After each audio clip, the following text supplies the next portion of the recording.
Hold on. Hello. There we go. Oh, my microphone. Yeah, I was doing some experimenting a couple of days ago and forgot that I switched my microphone source. Yay! I assume you can hear me now. I better check and make sure. Yes, okay. Uh, Hi. It's been a long time since I did a digitization stream. Um, as mentioned back the last stream I did, which was checking out a vintage camcorder I got, I had a super bad flu um, a couple of weeks ago, put me out for an entire week, and for another week at least, I was still dealing with the ramifications of having been sick, namely my sleep schedule was all effed up.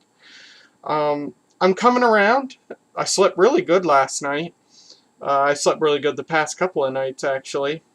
I'm dealing with a headache right now, but I was like, you know what? I don't want to spend my evening just sitting around. I want to do something fun. So here we are. Hopefully my headaches subsides. I've certainly got enough Tylenol in me to do it. I want to show you guys something cool. You might have noticed that the little clock that shows the local time here, Atlantic time, that I have up in the corner uh, before the stream starts, looked a little different. Let me show that again. Let's bring that up here again, and let me make it a bit bigger here. See if I can just drag it a bit bigger for you. Doesn't that look like an actual alarm clock? Doesn't it look cool? It's like a green LED display. Well, what if I told you that's because you're looking at an actual alarm clock? If I move my fingers in front of it here? Huh? Look at that. You're looking at an actual digital clock, which I have pointed a camera at, and I've luma keyed it out. So it's just, you just see the numbers, not anything around it. It's fully transparent. Back in the early days of television, pretty much until the 1970s and especially the 80s, this was the way you got text on a screen.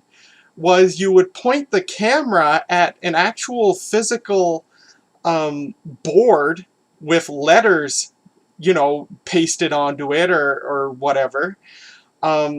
And then you would use, they had the means at the time in an analog fashion to chroma key or luma key something out. So they'd point a camera at a board with letters on it, luma key it out, and that's how they got text on a screen over top of an actual picture. Here's a photograph. There you go. That's what you were looking at. I took this photograph, well, according to the picture, 14 minutes ago. 18 minutes ago, rather. And I've got the RCA CMR 300 camcorder pointed at this alarm clock. How cool is that, huh? And oh, there it is. See, it's perfectly transparent, luma keyed out. And this was something I thought about a couple of weeks ago, and I'm like, because I didn't know OBS could do chroma key or luma key. And once I figured this out, I'm like, holy crap, I have to try this, because wouldn't it be cool to get an old-fashioned style way of showing the time in the stream? How cool would that be? What model's the alarm clock? It's a Westclox model 1188, made by the General Time Corporation. I don't know when, probably 90s. But I can't believe how well that worked. It looks so cool. And I'll show you what the video feed looks like before you luma key it out. There you go. And at one point I had to adjust the macro focus on the camera here. It's pretty hard to get perfect just because it's so sensitive, but because this camcorder has such a great macro focus, I can get right all up in this clock's face. which, you know, helps it look as good as it does. Um, so yeah, oh, this clock has a little night light on it, which is why I bought it at a thrift store a long time ago. It's got this incandescent light with 2 brightness levels. And I wonder if I can demonstrate right here Luma keying it out. Like, I wonder if you can see live me adjusting the settings here. Let's see. Right click, filters, add, Luma key. Luma key is like chroma key, but you're keying out based on brightness rather than based on color. Let's see, and we go, yeah, you guys can see that.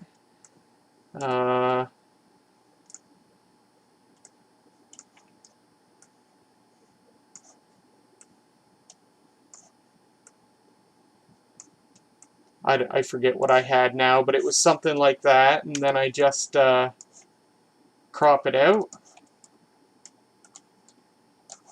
and you have your transparent clock.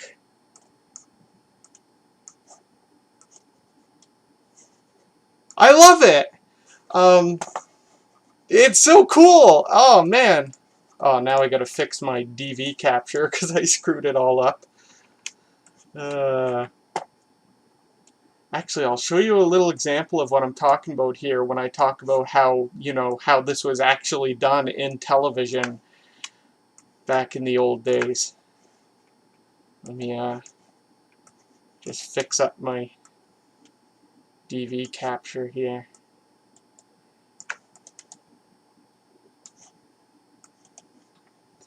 I've got some more news items to talk about too before we get started tonight.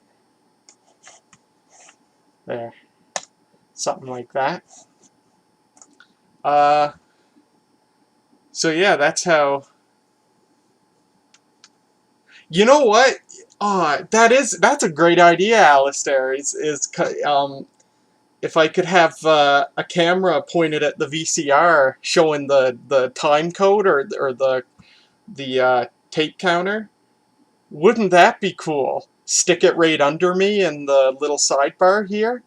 Oh, that'd be great. But um, you can only have one DV source at any one time, and that DV source is being used for the actual video capture, so I can't.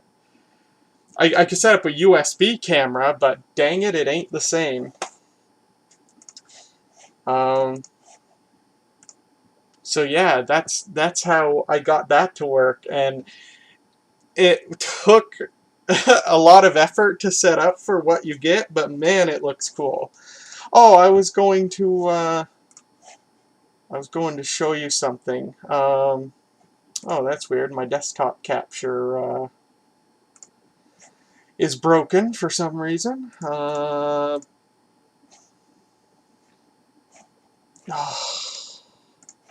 can you tell I'm out of practice with this? Oh, there we go. Boop.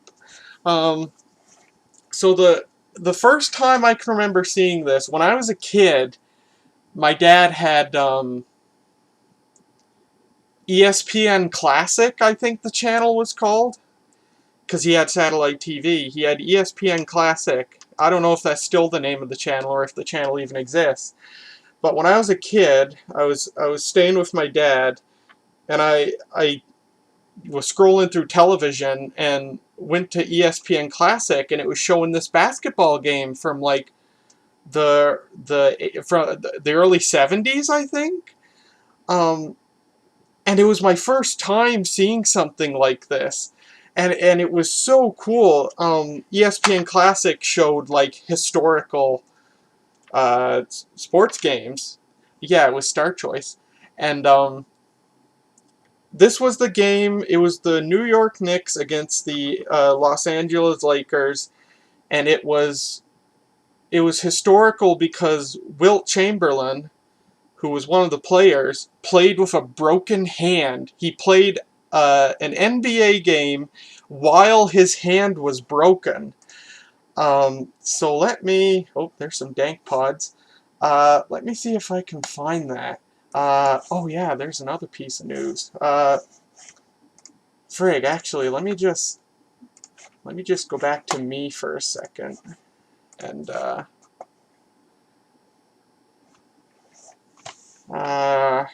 what was that NBA game?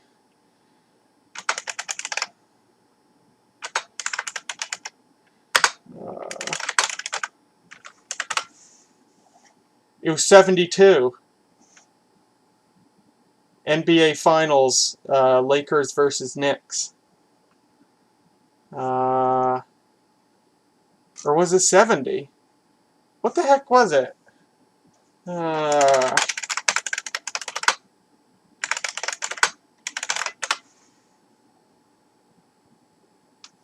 Yeah, he's the godly MP3 players.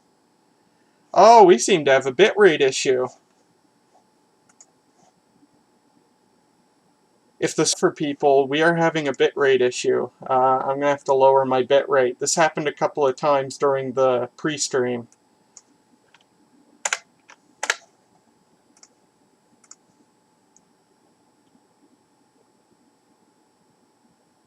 Okay, I've lowered my bitrate.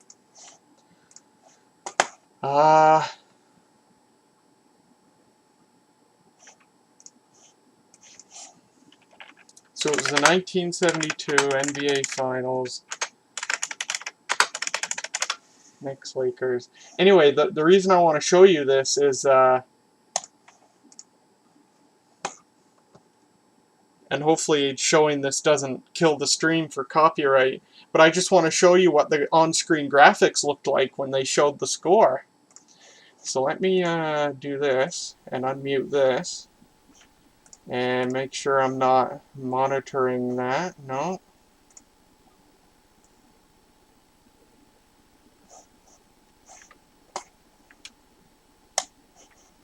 So let's take a look here.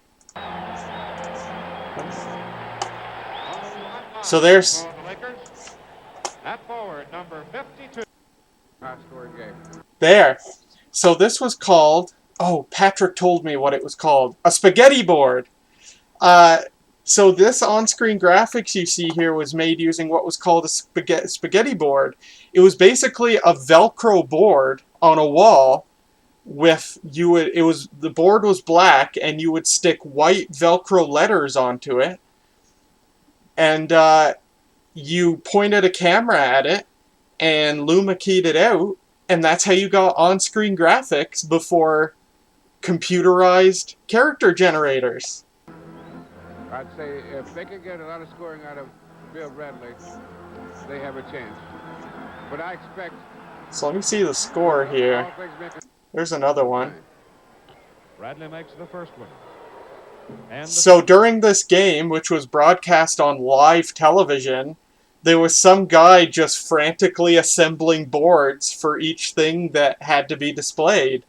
And every time somebody scored a ball, the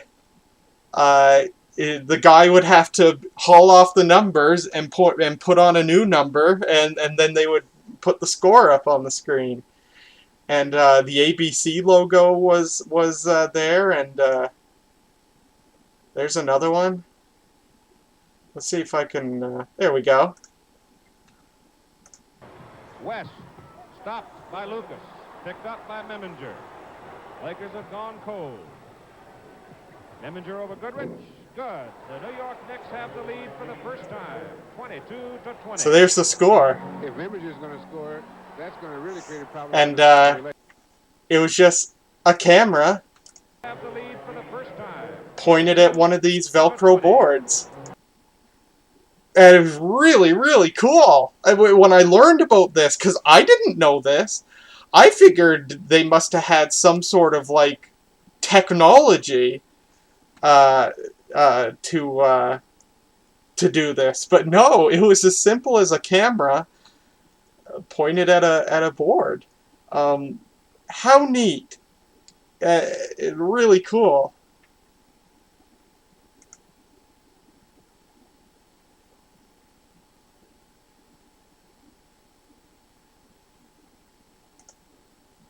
Here's another example. How would they loom a key? With electronics. They had the electronic means at the time to loom a key something out. It was a electronic machine that took the video signal in, and you would turn knobs to specify how dark, what the threshold would be before it blocked out that part of the video signal, and then it would output what was left. That's all there was to it. So yeah, uh, I just wanted to show that because I thought it was cool. All right. Um, Other news. So you've seen the RCA CMR 300 camcorder, and we actually, uh, it was the subject of our last stream when we tested it and found the camera was good, obviously, and we found the VCR wouldn't load a tape. Managed to change out the loading belt, discovered that the playback is also belt drive, and that belt was bad, so we changed out that belt. Parts of me are still literally covered in... Oh, how does my arm turn? Covered in black goop from that belt, even though I've showered many times since then. So we changed that belt and we got it working. But of course, because it was made by Hitachi in the 80s, it's got a rock hard pinch roller. And this is the third Hitachi VCR from the 80s that I've dealt with. The previous two being my RCA VPT292 VCR and my Casio VF3000 portable VCR, neither of which I have now because their pinch rollers were rock hard, and I destroyed them trying to get the pinch roller out. They're all the same. The pinch roller's held in with a single screw, but the screw would just turn forever without ever coming out, and I didn't know what was up. Well, just for giggles, I thought, let me take a screwdriver and see if something's different magically, and I get the pinch roller out of this. Well, wouldn't you know it? The pinch roller came out. I got the pinch roller out of this thing. And I'm going to send it off to Terry's Rubber Rollers, which is an operation down in the United States where you send him your bad pinch rollers, and he strips the rubber off them and puts brand new rubber on them. Perfectly cut, and it's just like brand new. So I'm going to do that. I'm going to be sending this guy down to the States and get it renewed. It's going to cost me about $65 American to get done. But I think it's going to be worth it because this camcorder is perfect working otherwise. And last week I mentioned on Twitter that I was going to sell it. I asked Patrick, I said, I got your camcorder working, replaced a couple of belts, it works fine, what do you want to do with it? And Patrick says, well, I might as well sell it. I told him he could probably get about $50 for it. So I said, okay. So I put it on Twitter, and I said, hey, anybody want this? $50 plus shipping, it's yours, and the money goes to the TV station, which is true. But now that I've got the pinch roller out of it, and I can give this thing a perfect pinch roller, making it a 100% functionally restored unit, I've decided I'm going to buy it, and I'm going to keep it. Because I think it's just too good and too nice to send it off to someone else. I want to keep it. Also because my own RCA VHS camcorder, my CC413 from 1994, I'm actually sending that off to a viewer as part of a trade. And possibly, I'm still not 100% on it, even though I told him I'd probably do it. but I'm probably going to be sending this guy the Panasonic AG456. Because the stuff that he's supposedly sending me in a trade is some pretty amazing stuff. I don't want to talk about it right now because it's not final yet, but I'm possibly getting some amazing video equipment as part of a trade, which will include my RCA CC413 and my Panasonic AG456 and the Panasonic PV8450 VCR. So I want to keep this guy. I want to keep a VHS camcorder around. So I'm going to get this pinch roller restored, and I'm going to buy the camcorder for myself, and I'm pretty excited. I did try rubber renewing this roller. I bought a new bottle of rubber renew on Amazon, and I think it actually did a little bit. The roller's actually squishy now. It's not rock hard anymore. It actually has some squishiness to it, but it still feels like plastic rather than rubber. Um, so, and I did a little test. I recorded a 400 hertz tone. Wow, YouTube's telling me we're still having bitrate issues. If the stream's screwing up for people, tell me and I'll lower the bitrate further. But I recorded a 400 hertz tone onto tape, and when I played it back, wow, the wow and flutter was bad. Still bad, even after slightly improving this with rubber renew. It was horrible.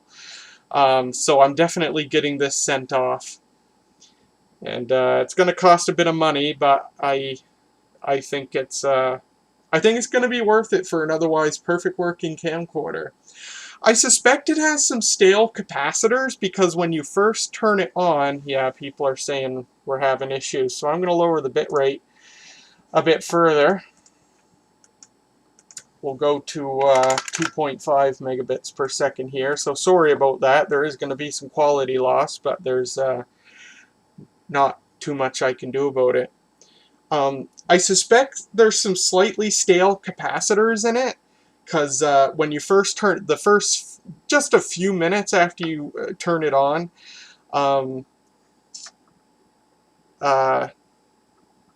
when you make a recording onto tape, there's some white streaks in the tape.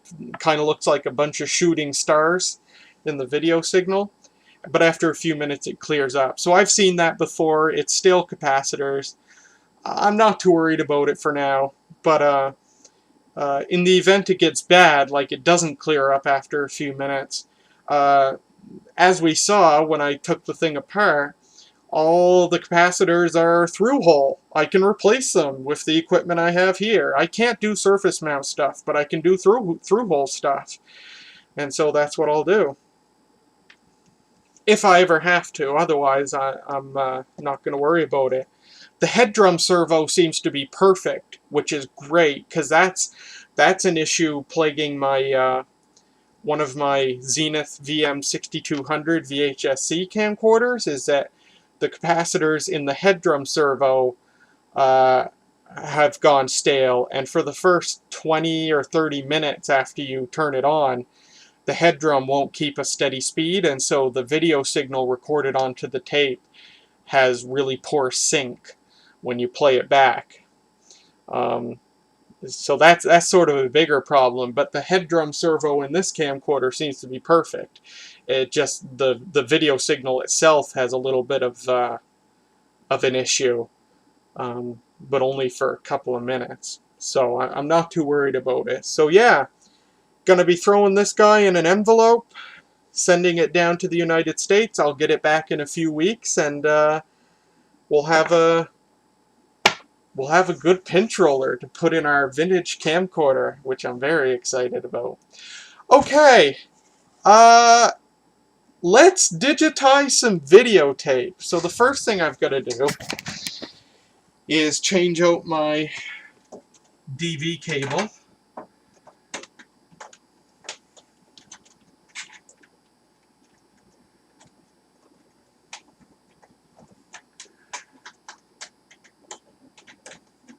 There we go.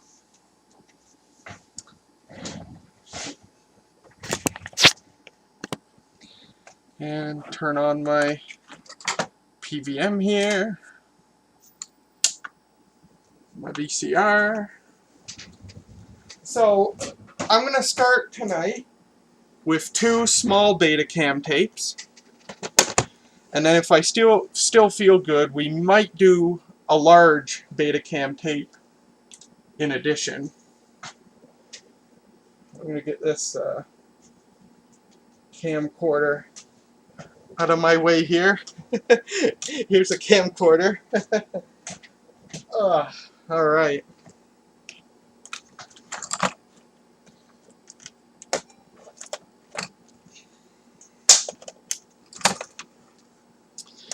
So,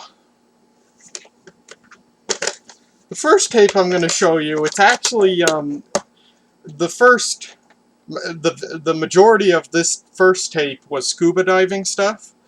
So I digitized it outside of the stream, as is the wishes of Patrick. But the rest of this is stuff from Cable 10. It's from the Rogers era, and it's actually Patrick behind the camera interviewing someone, asking them why they got into community television. And the guy is kind of struggling, finding the right words to do stuff, and kind of, choking up on camera. And something else that Patrick will do when faced with something like that is he'll use humor to get the person to talk, kind of break the ice and try and get them, loosened up and less nervous and stuff like that. And so you can hear him on this tape saying things like, "Why would you want to come here? Why the..." And he didn't say the word, but he's like, "Why the bleep would you want to come work in a place like this?" Stuff like that to get the guy to laugh. So it's one of the things Patrick's good at. So this is from the Rogers era, so early 2000s.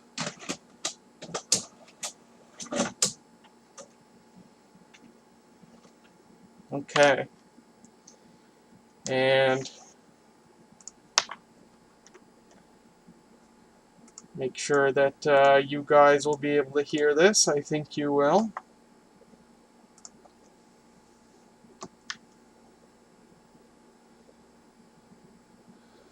Do, do, do, do.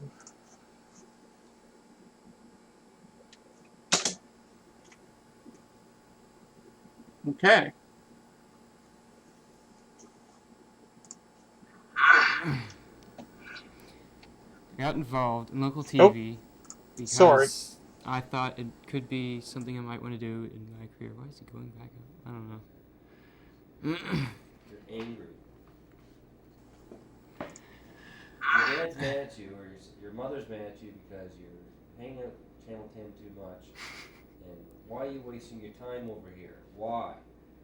Explain yourself, young man. Why the are you willing to ruin that? So, Sorry, you weren't even why looking are at you it. here?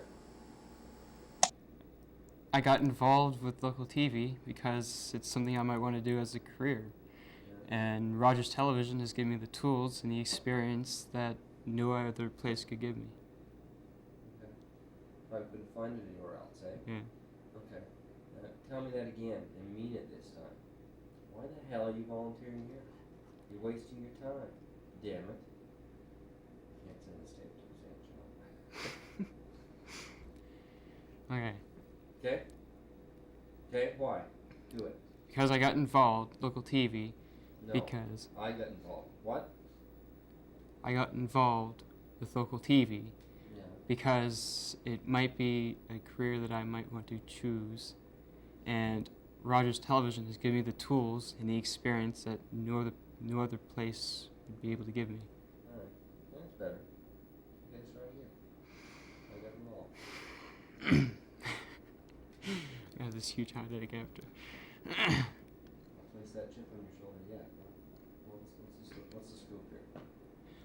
Got involved in local TV because Take a breath and do that. Breathe. Guy was so nervous. got involved in local TV because it might be a career that I might want to choose. And Rogers Television has given me the tools and the experience that I wouldn't be able to find anyplace else. Try it one more time. Still standing there. I got involved in local TV because it might be something that I might want to choose as a career.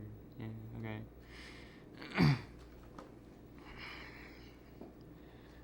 Tape's nearing the end. I got involved in local TV because it might be something I might want to choose as a career. Rogers Television has given me the tools and the experience that I wouldn't be able to find anyplace else. So, You gotta do it one more time and don't look over at me. I got involved in local TV because... Fudge. Oh. Okay.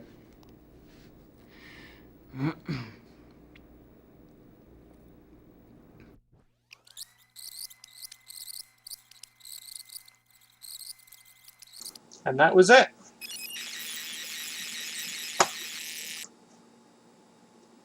Alright. That might not be something that Patrick wants actually archived or cares that is archived. But I'll get it anyway, just in case.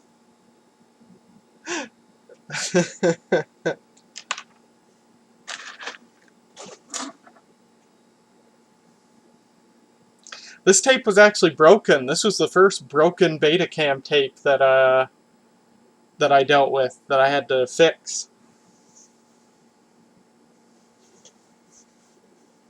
I was able to tape it back together. Alright.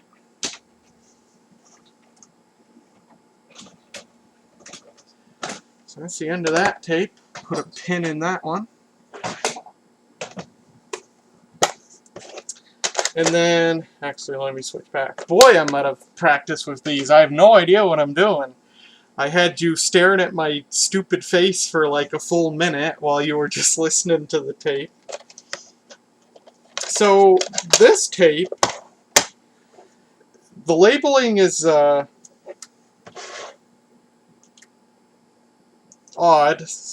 So I'm not... But what I can tell you what's on the tape is some sort of local music talent show type thing. But the case is labeled Shaw, as in Shaw Cable, who owned Cable 10 from 1998 to 2001, if I remember right. And the date on the case... Well, the date on the case is February 28, 2000. But I see now it says Bundle Spot East. So this was something that came from Shaw Cable themselves. So maybe this isn't even the right case for this tape. I don't know. And then on the tape itself, it says Randy Cable, which I'm not... Patrick told me once what Randy Cable was. I don't know. So I don't even know if that's referring to what's actually on this tape. But what's actually on this tape is some sort of music talent show, which is cool. So let's watch it. It's a 30-minute tape, Betacam SP tape. There it is. Somebody said, why do they fast forward like that? Well, you were seeing it rewind, and it looks like that because that's just how it looks. Betacam lets you see the video and hear the sound while it's full speed rewind or fast forward, because that's useful in a professional environment. Sometimes you want to see that. So let's stick this tape in. So I'm guessing this is from the Shaw era, when the channel was called TVNB, Television New Brunswick. And let's take a look here.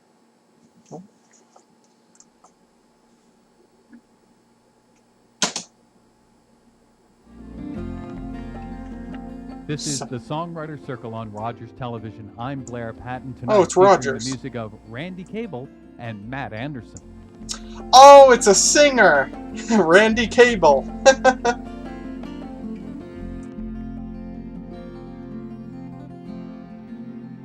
Oh, Alistair beat me. I should have looked at the chat.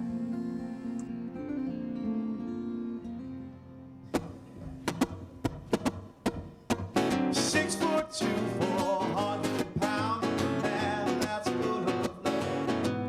I look like the guy on the 10 most wanted, no, I'm nothing to be scared of. But I'm no fun on a teeter-totter, honey, your feet have never touched the ground. But I'll do more for you than those other guys could. I'm gonna love you pound for pound. 'Cause I'm a big man with my Harley suit. You can tame me with a kiss. You know I'm not like anyone else, 'cause one size never fits.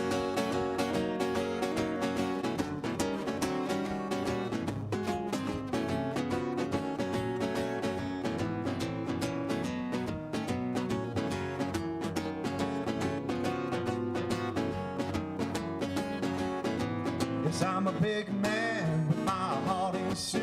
You can tame me with a kid. You know I'm not like anyone else, 'cause one size never fits. I've been accused of letting myself go. Well, that don't get me down, 'cause I'm warm in the winter, cool shade in the summer. I'm easy to be found. But I'm not saying that small's not good, just being big ain't bad. But no little guy can sweep you off your feet and love you like a big man can. It's pretty I'm a good. big man with my Harley suit. You can tame me with a kiss. You know I'm not like anyone else, 'cause one size never fits. Yeah, you know I'm not like anyone else, 'cause one size never fits. Thank you. I guess I kind of got into the blues. I grew up playing fiddle, like fiddle music with my grandfather. He played fiddle, so I grew up playing that kind of stuff. And then wasn't a whole lot of exposure from where I was from to different kinds of music, just whatever you heard around. My brothers had lots of like Led Zeppelin and Warrant, that kind of stuff. So the blues I just picked up. First time I heard, I guess, was like B.B. King stuff. You know, the more popular mainstream stuff that everybody knew. So heard that, then got into it more and more. Started doing my own research on it.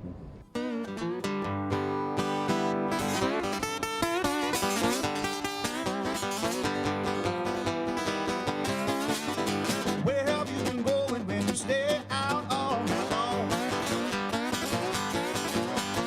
Where have you been going when you stay out all night long? Are you out there misbehaving? Are you out there doing wrong? Who have you been loving? 'Cause you sure ain't loving me. Who have you been loving? 'Cause you sure ain't loving me. I got all the love you need. Are you just too blind to see?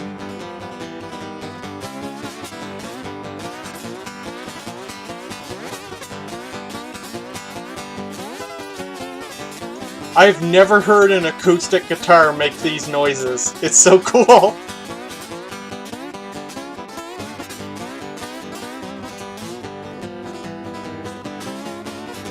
Where did we go wrong and did it even get that bad? Where did we go wrong and did it even get that bad? For you to take off running and give up everything we had. Why don't I feel sad after what you put me? Why don't I be sad after what you put me through? Now I can see I'm doing better without you.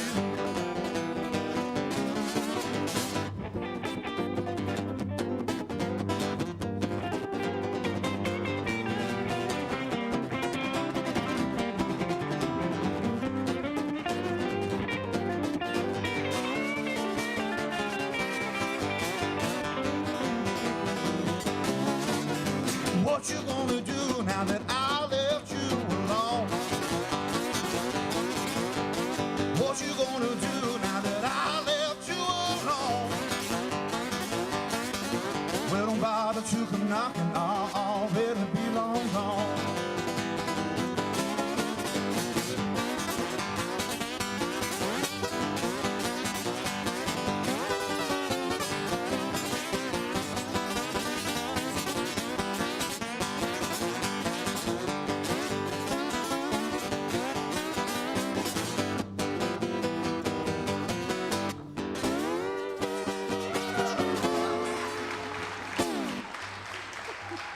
I've just been writing songs for the last little while, so I'm kind of still haven't figured out a formula for it really. Sometimes it happens and sometimes it doesn't. If I try it, sometimes it doesn't work. If I'm not trying, it works. So I haven't figured anything else out like that out yet. But So can you take your guitar and sit in your favorite chair with a cup of coffee and go, I'm going to write a song today?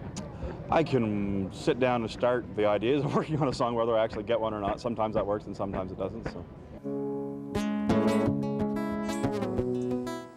You guys are lucky you get to listen to a mono mixdown. I'm hearing the music in my left ear, and in the segments where he's talking, I'm hearing him in my right ear.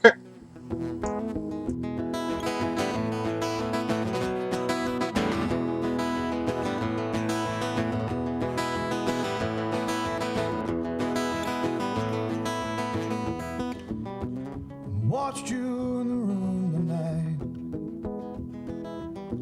princess among the thieves. Your eyes shout over the crowd, saying, won't you lay down with me?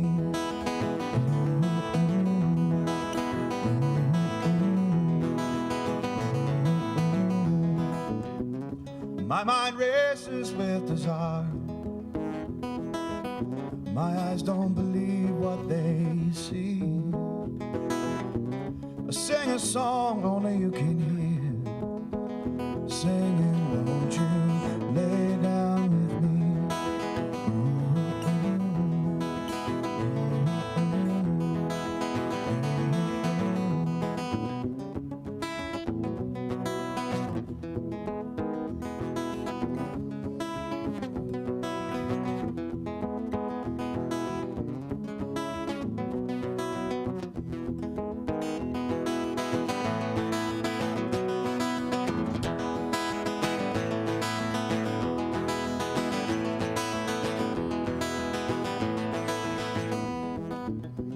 I don't know you well or your name,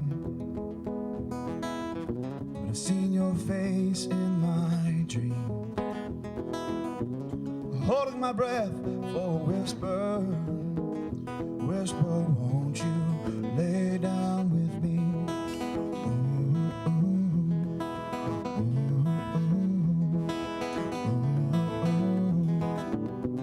And as the night comes to its end, my inhibitions have been set free.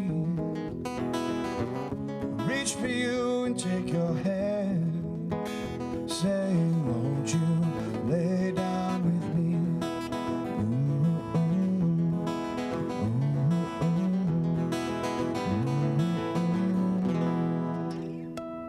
I guess sometimes how I usually try to do it when I'm writing a song is get the idea first, then just build around the idea. And sometimes I'll have the hook, the catch line in my head first, and then build around that. So it's worked different for me each time I've written. So. Do you try and steer the song to your original idea, or do you just let it go?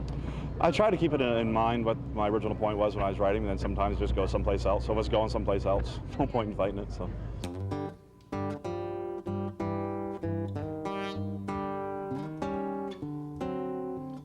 My friends, they try to tell me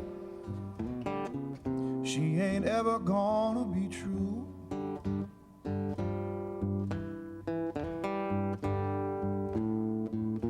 My friends, they try to tell me she ain't ever gonna be true to you.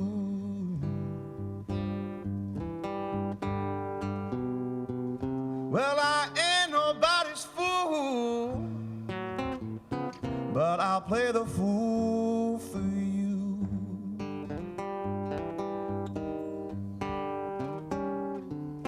Sometimes I get troubled over you.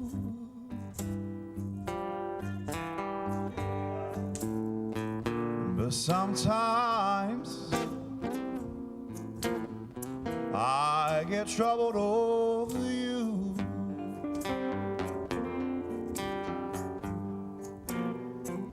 Well, I don't believe a word that they say. That's why I play the fool for you.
said, I know your reputation. They say you're always on the move.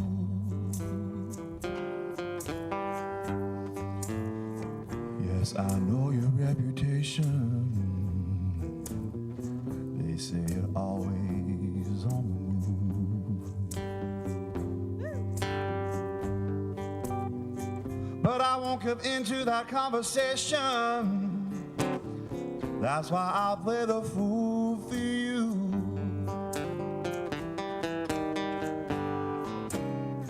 My baby, why do you treat me like you do?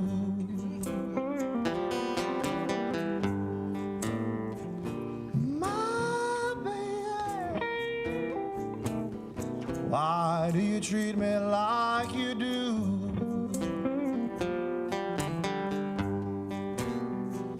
You know I love and love and love and love and love and love you. That's why I play the fool for you.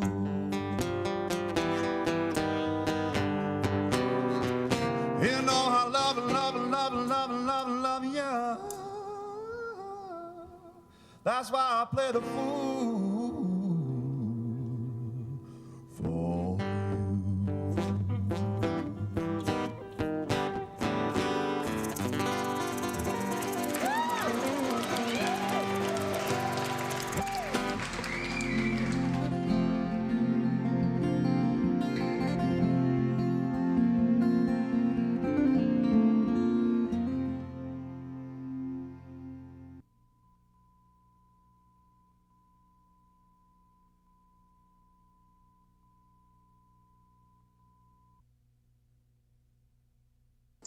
Are we in a commercial?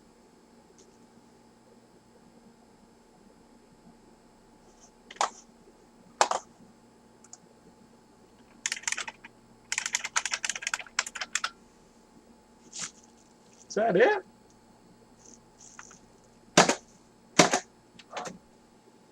Oh. Oh, nope, there's more. Oh, that was when they go to commercial break, I guess. They give themselves a 2-minute blank window, I guess.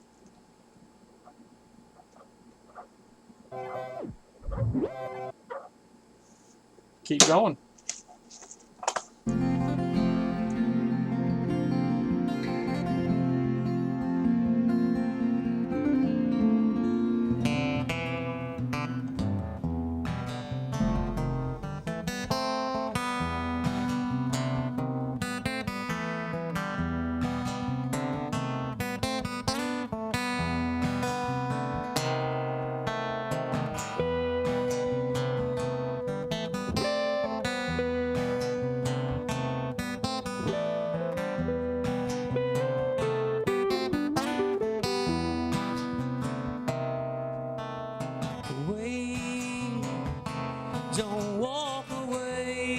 What's that thing inside the hole in the middle of his guitar? Is that like a electronic pickup? Or something to modify the acoustics? It's just, she's just a friend. I had a thought and thought she'd have a needle in, but I'd be holding out for you. I hope you understand. I'll do anything for you. Picture on this tape is fantastic.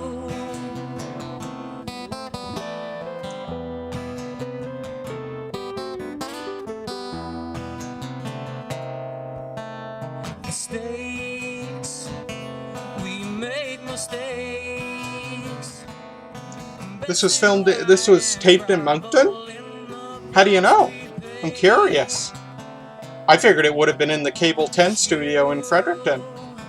Forgiving me so many times I don't deserve your apathy, but I'll be holding out for you. I hope you understand. I'll do anything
A lot of the time the songs just seem to kind of write themselves in a way.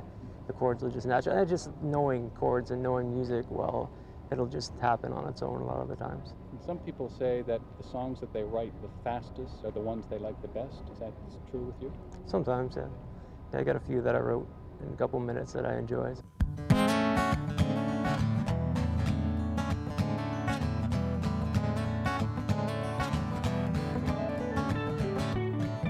Sitting in my living room, taxi on the tube.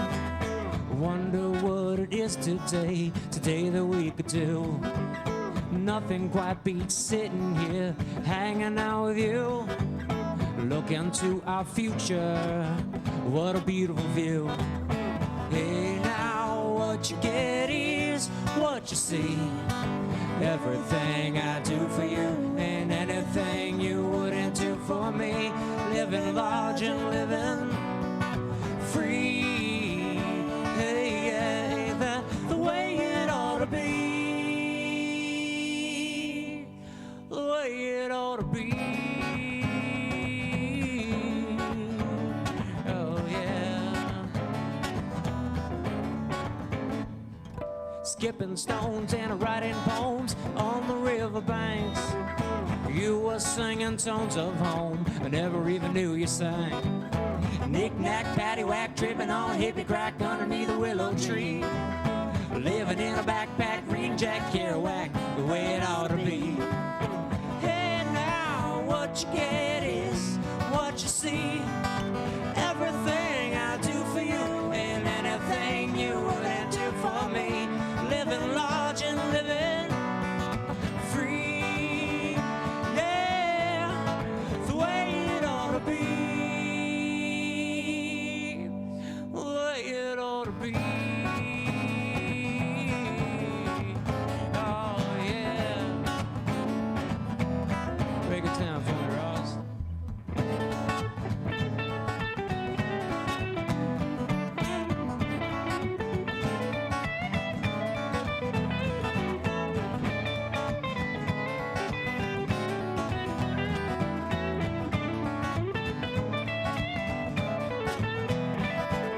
I woke up on a couch in a strange lair. I lost my pants and I smelled like stale beer. Chuck on my shirt and I got no hair. Oh, but I don't care. Looking for the phone and I found my left shoe. Buddy on the floor is all covered in dog food. Looking for a cab, I got no fare. Oh, but I don't care. Hey now, what you get is what you see. Everything I do for you ain't anything you wouldn't do for me. Living large and living free. Yeah, the way it ought to be. And I say,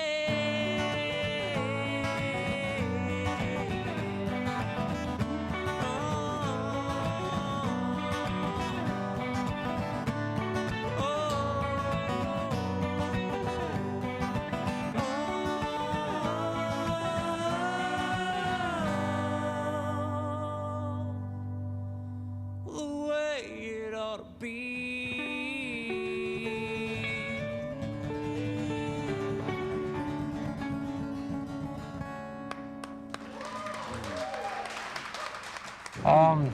I don't really think of any song as finished, actually. There's always things to do as time goes on. Sometimes you just come up with something else that'll make the tune a little catchier. We've even recorded songs that we've looked at later and come up with better little hooks and whatnot that we've kind of, it's unfortunate we didn't think of it at the time.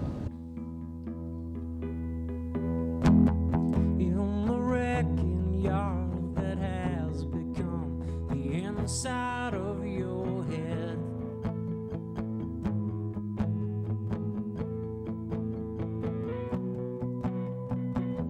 Where I was once held high, but now you've got a rope around your neck.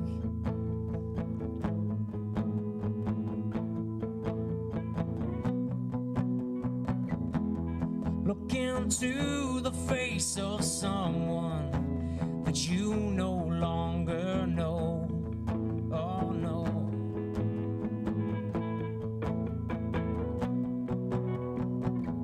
You're on the verge you breaking down the boundaries you refuse to show. Make you say, where I go wrong.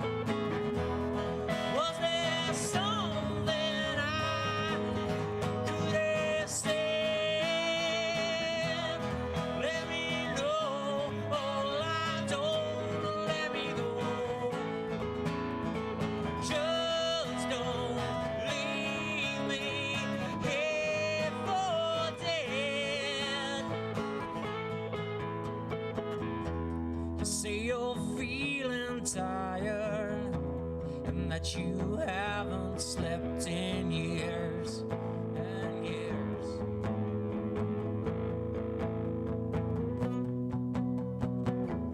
You got your pockets full of doubt and a belly full of tears, of tears. You're bent on baby's breath, oh, no, you can't figure out that name.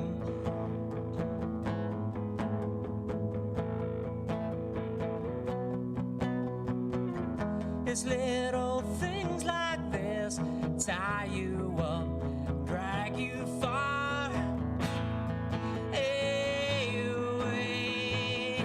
So you say, where I go wrong. Was there something I should have said? Let me know, all I don't let me go. Just don't leave me here for dead.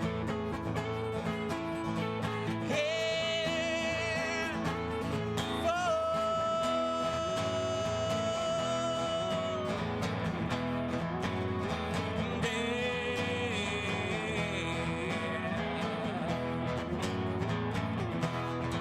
take me home. Where I go wrong. Was there something I should have said? Let me know, all I don't let me go. Just don't leave me here for dead. Just don't leave me here for dead. Just don't leave me here for dead. Just don't leave me here for dead. Just don't leave me here for dead. Just don't leave me. 2004. I thought Roger shut down cable 10 before then. Maybe I was wrong. Alright. I guess I can stop that recording.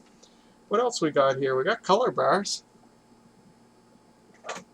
Or maybe this wasn't a production of Cable 10. Somebody in the chat said it looked like it was taped in Moncton, not Fredericton.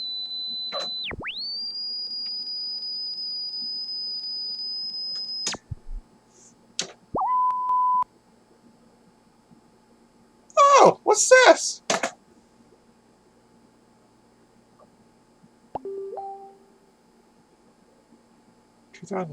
What is this?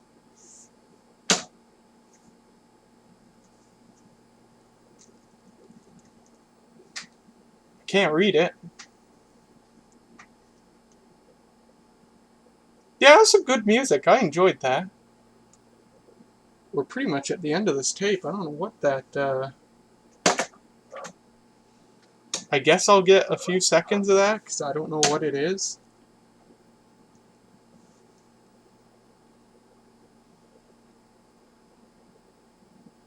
I guess it'd be country music, you know, indie country or whatever. I mean, that's what it sounds like.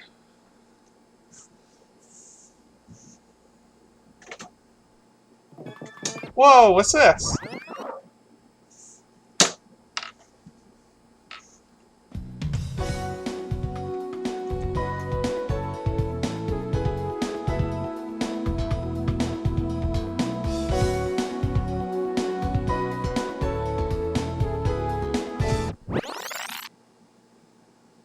Oh, okay, that was the end of the tape, so I'm not going to bother. I'm not going to bother archiving that, because it wasn't even complete. Yeah, you know, folk, you know, indie folk. I stick indie in there just because, you know, clearly it's independent artists. Maybe that's the wrong type of,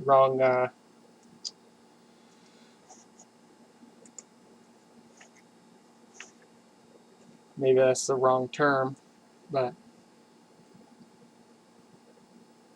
So, I'm still, actually, my headache's gone now that Tylenol finally hit me. How about we do one of the long tapes? One of the long tapes that have some really special content on them. And I'm going to let you guys vote which long tape we look at. So, get out your voting devices, which is your fingers on your keyboard, I guess. So we have 3 large Betacam tapes to look at. One, which is not this one. One is the grand opening of Fundy Cable. Not Cable 10, but Fundy Cable the company in St. John. So this is 1970. So we have the grand opening of Fundy Cable. We have the FCTV Community Radio Video Club, which is a show on Fredericton Community Television from the earlier mid-80s where a bunch of kids gathered in a room and played music from records and did really bad camera work of people dancing while doing so. Actually, we might not even be able to play that one for copyright. I don't know. We'd have to try it and find out. But that's tape number 2. And then tape number 3 is the master 3D animation tape. So this tape has the master recordings of all the 3D animations straight from the Amiga. So the 3D Fundy Cable bumper logo and a bunch of logos that were used in shows. So those are your choices. We have the grand opening of Fundy Cable, the FCTV Community Radio Video Club, or the Master 3D Animation Tape. Okay, we have a vote for the Master 3D Animation Tape. Any other votes? Or does Evo win by default?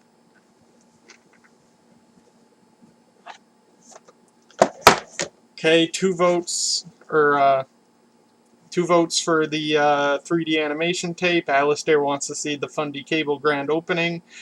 3 votes for the 3D animation tape. So the 3D animation tape's going to be pretty chill. I don't think there's music for much of it. So it's going to be a pretty chill tape looking at some really, really high quality 90s 3D animations. Actually, some of them do have music. Some of the bumper ones actually have music. Oh, and I should add that the 3D animation tape appears to span from the mid-90s to the late 90s.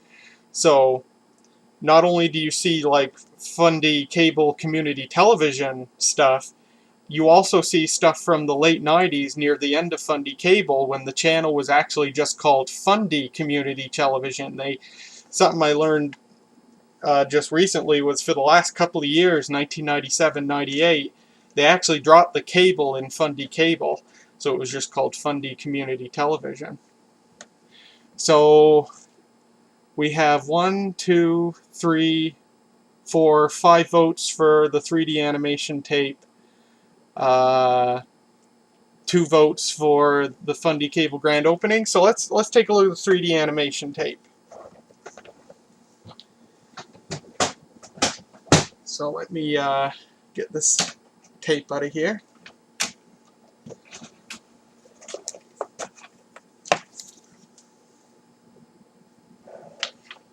That was from 2005? That Songwriter Circle? Are you sure? Because Cable 10 was gone by then, I'm 99% sure. So was this not a production of Cable 10?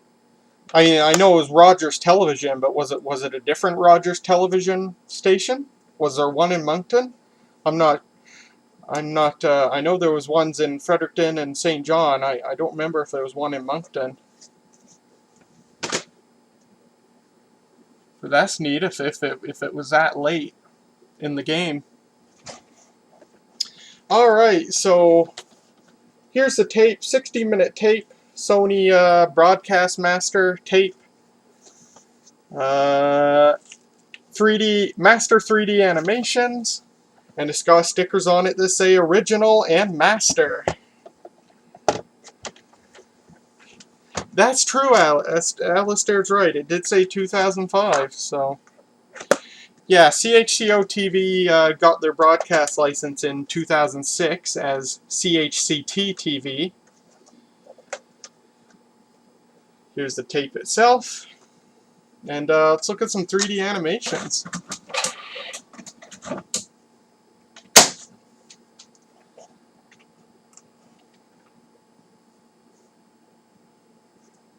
Get my earplugs in here.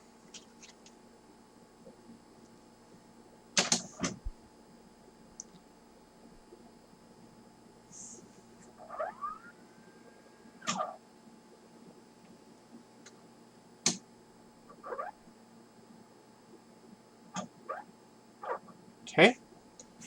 Oh, so I guess I can leave my earplugs off because the majority of this tape, probably the first half or so, does not have any sound or music.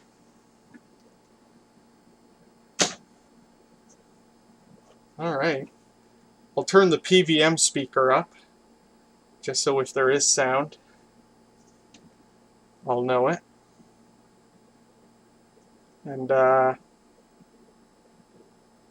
have some Halloween-y thing going on here. So this is straight off the Amiga, so this is like the best quality recordings of this stuff that we could find.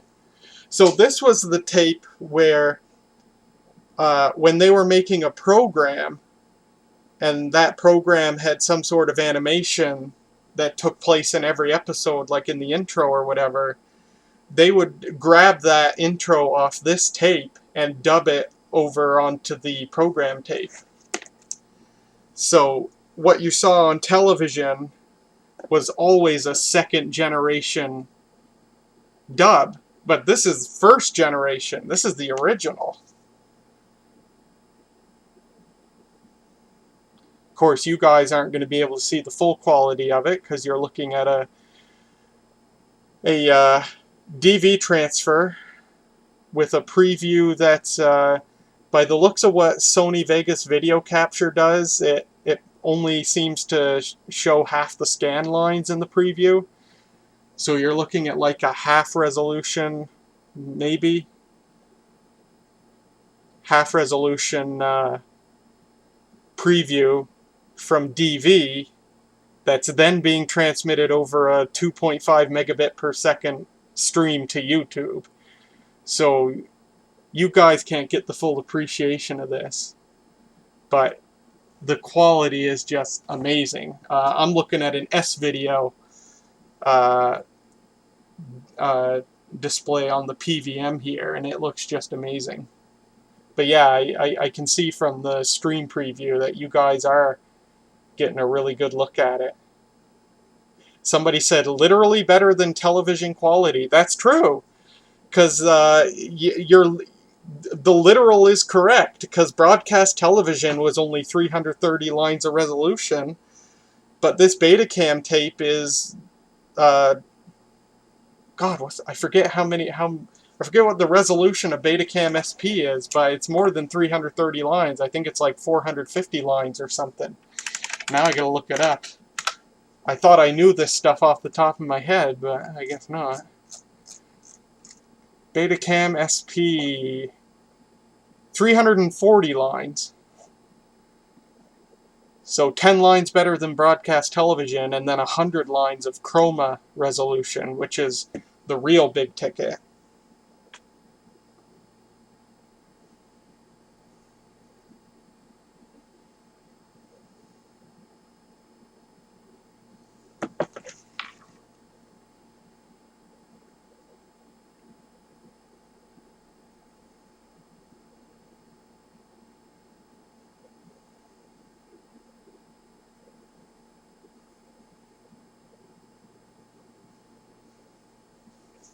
I should probably do up our sidebar here.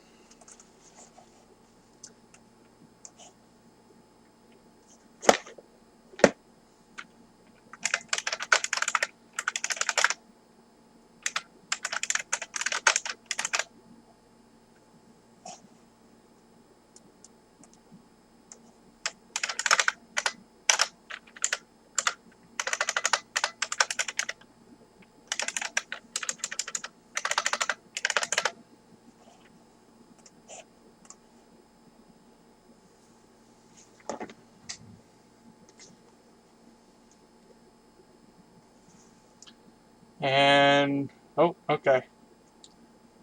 That's funny. So the Sony Vegas preview must only show you guys one field at a time, because when that roller coaster was frozen like it is right now, I'm seeing a really jumpy picture, but it looks still to you guys. So I think you guys are only seeing one field. It's only showing you either the odd field or the even field.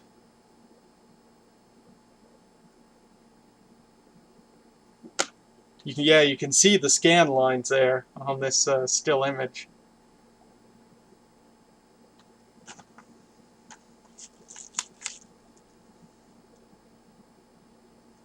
And Patrick made some of these. I don't know which ones in particular, but he did make some of these.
Yeah, man, the video toaster was a powerful piece of hardware.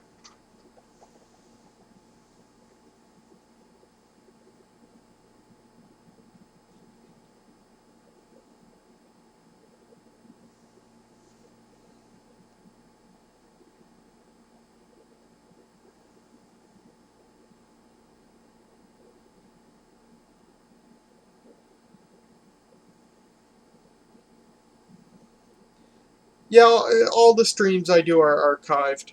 Oh, alternate version of the Fundy Cable logo. Oh, that's cool. We haven't seen that on a program. Look at that. It just kind of flies into place rather than doing the fancy tilty whirly. Oh, interesting. Ah, here's the one we're familiar with. Oh, no. Ah, this would be like a coming up next type thing.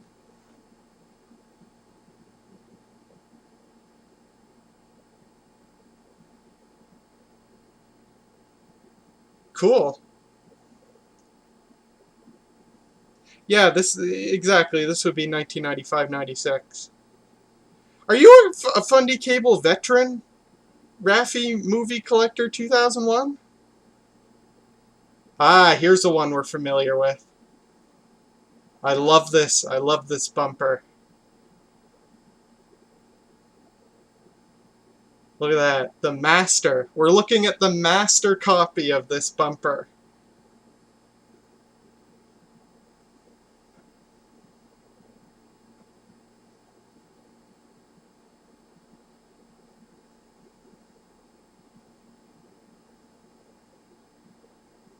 Oh, a little bit of a glitch on the tape signal there, but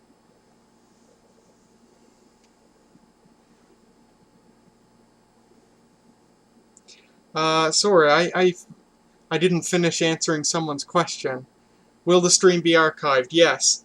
There's a playlist on my YouTube channel called Live Streams. This stream and all the others I do are archived there.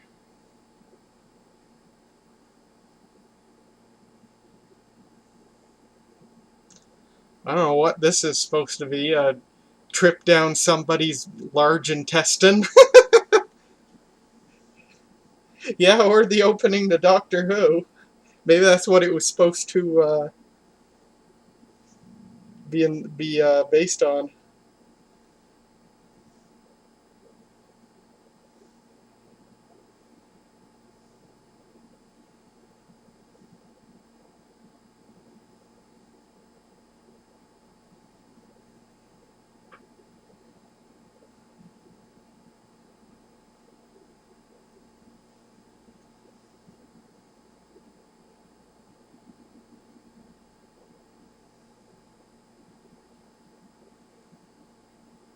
Ooh, here's the 10 background for the bumper. Oh, look at that. They have that separately. Ooh, this gives me a devilish idea. We could recreate the Cable 10 bumper, this Cable 10 bumper, because the 3D logo has a black background, right? So we Luma keyed the 3D logo out and paste it over top of this, and we've remastered the Fundy Cable Community Television bumper. How funny would that be? Then you just have to stick the music and voiceover on it.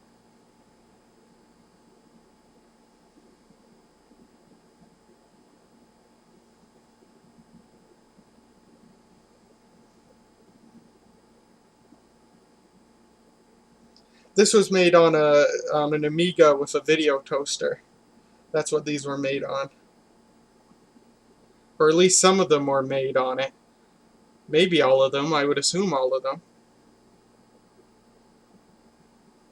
You noticed I made a bunch of them private. All the videos are unlisted, but they should still show up in the playlist, I think.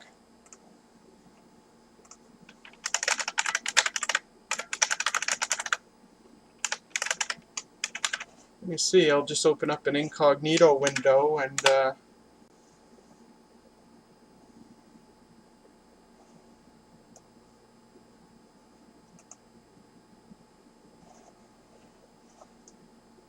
live streams.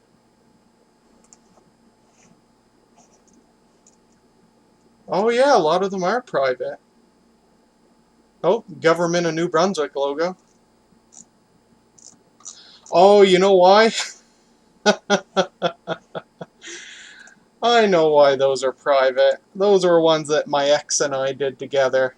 That's why they're private.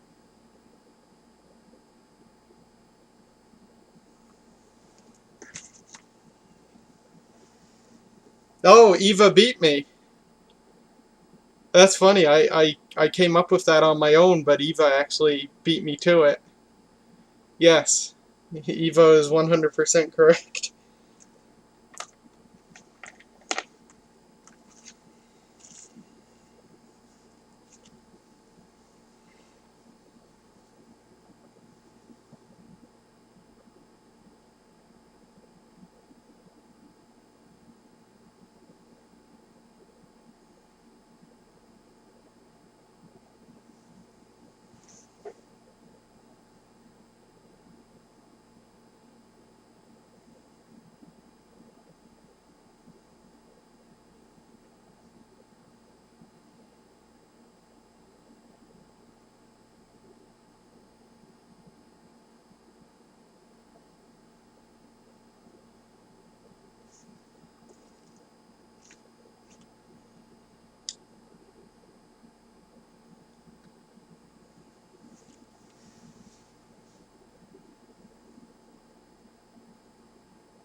Oh, I remember seeing this one when I was scrolling through this tape a couple of weeks ago.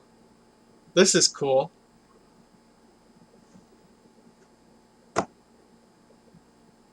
This almost looks like it would be part of a teletext type thing, where you'd have text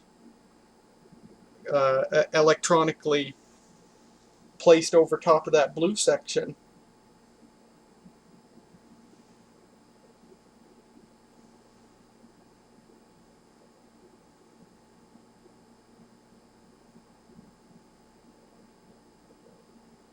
Oh, and I just remembered, there's a point in this tape where the chroma phase gets all effed up. The colors are really effed up.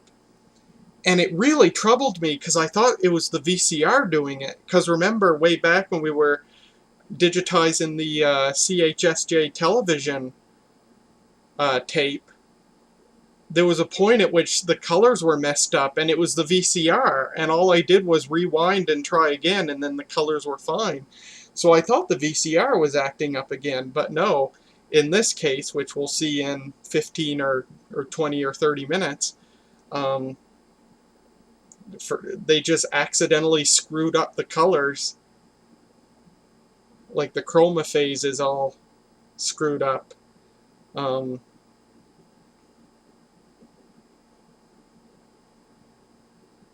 the colors just look weird. Here's the 7-pack. We've seen footage advertising this before.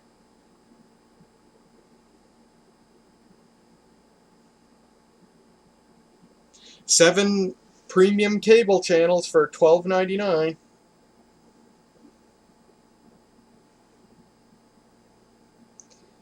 My 2008 to 2010 videos, someday I'd like to re-upload them in a playlist.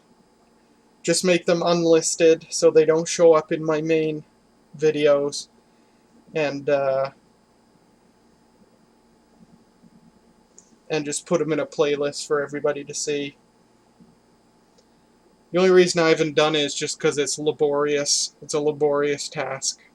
And I don't have a surplus of energy to put into stuff like that these days.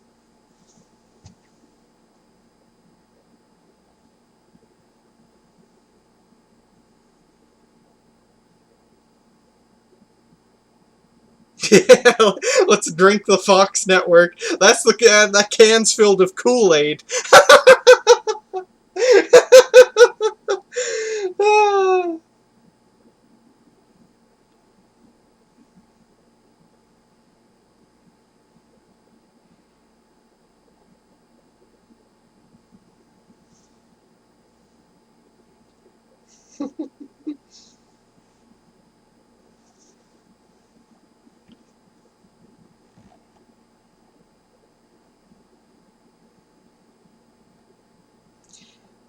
I believe Patrick told me he made this animation.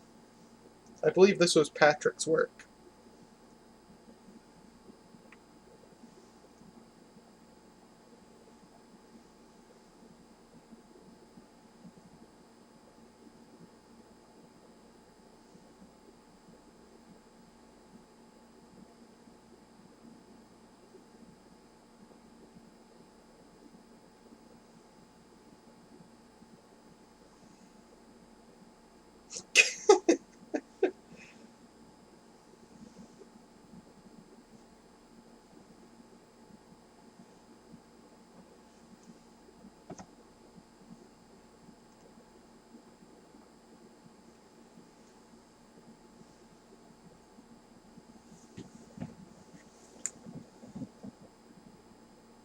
Couple of video glitches on this tape. Oh, there was another one. I guess that's why every animation is on the tape several times in a row, just to account for something like that. We've got a good RF... Well, we don't have a perfect RF signal coming off the tape, but on the whole, it's fine. I'm checking my tracking and make sure our tracking's good, and it is. Just a couple of really brief dropouts, I guess. Drink Fox and end up needing mental health. Oh, Lord.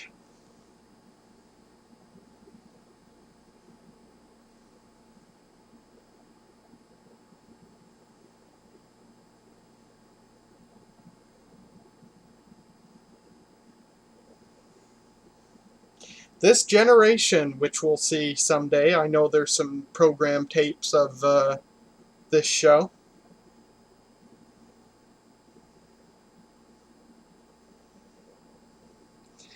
This being Generation X.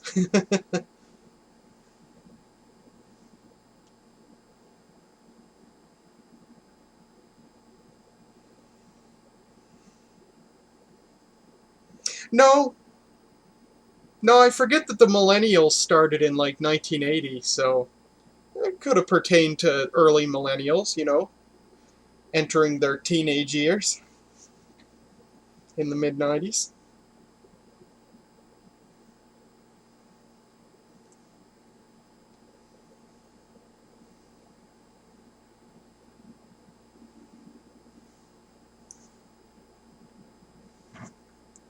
I think, if I remember correctly, there might be something with music after this animation. So I've turned my PVM volume down and I'm sticking my earbuds in.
I'm not into that stuff. Cryptocurrency mining.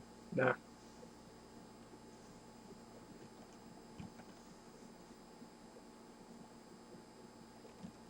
Yeah, I remember when the KFC? No, I think it was the Shoppers Drug Mart.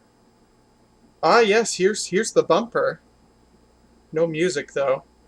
Ah, yes. So we're in the late '90s now. So this was when it was just called Fundy Community Television, and you could see the effed up chroma phase. Somebody screwed up recording this. Uh, Near the Lancaster Mall in St. John, what's now, well, it's probably not Shoppers Drug Mart now. I think it's John Coutu, probably. But that was a blockbuster, I believe.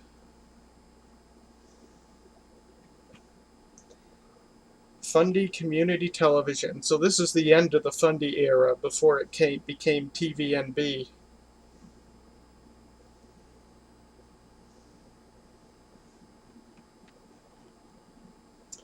Before Shaw bought Fundy Cable.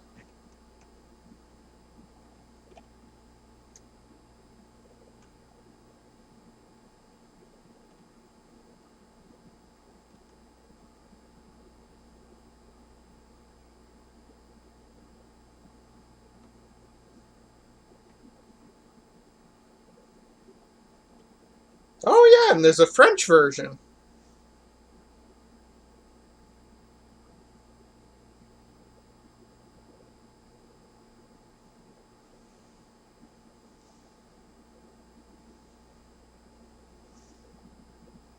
Hey Ricky,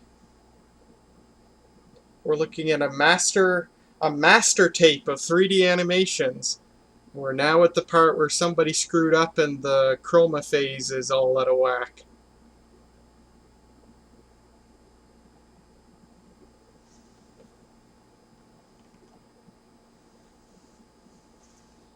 This is the master tape of 3D animation, straight off the Amiga.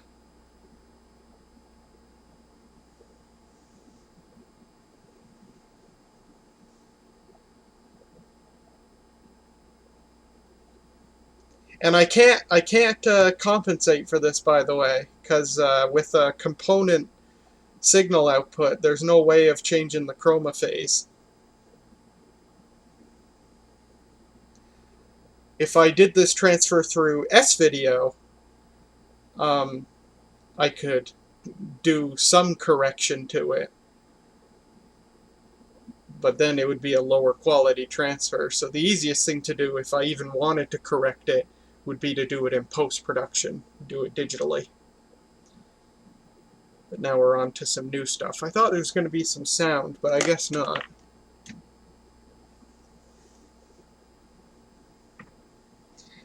I have some program tapes of Freedom from Smoking. There's some tapes on VHS that we'll get to someday. Actually, the first VHS tape I ever digitized, the first time I brought the Panasonic AG7350 home, that was a Freedom from Smoking program. They did it on VHS because it was like a 2-hour program. They didn't do it on Super VHS, it was on a normal VHS tape.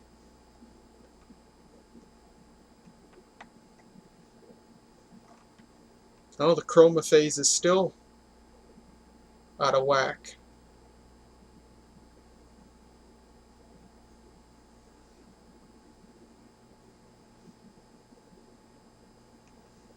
So yeah, when I was previewing this tape a few weeks ago, I saw this and I'm like, shit, has this VCR kicked the bucket? And the video circuit's gone all screwed up? But no, this is just how the tape was recorded. We got pink lobsters.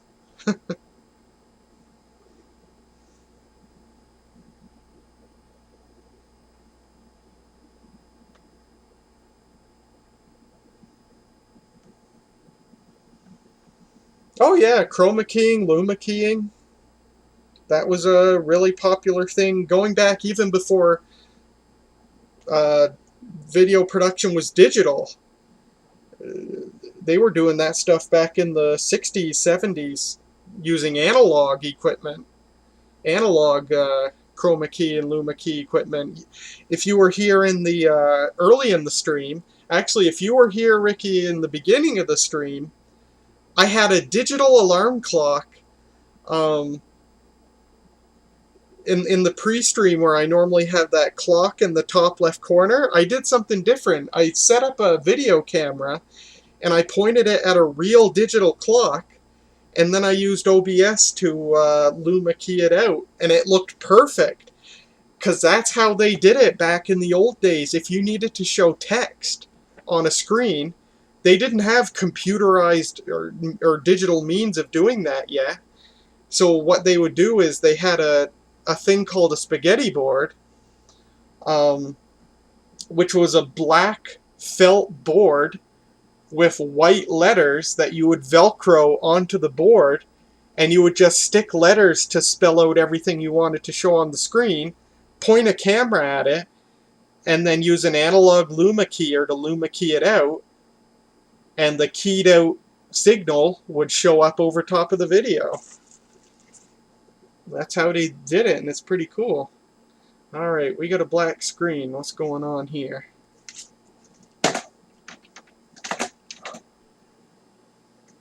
Oh, here we go.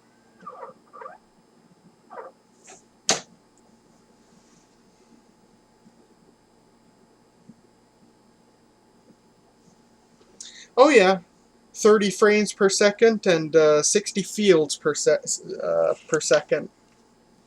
And once in a while, someone will tell me about some USB analog capture device they have where you plug in a composite, or, you know, if you got something really nice, S-Video signal, and through USB it digitizes it to the computer. And I always tell them, great, but make sure it's doing, we have music. No, we don't. Oh, we have like an ambient space sound.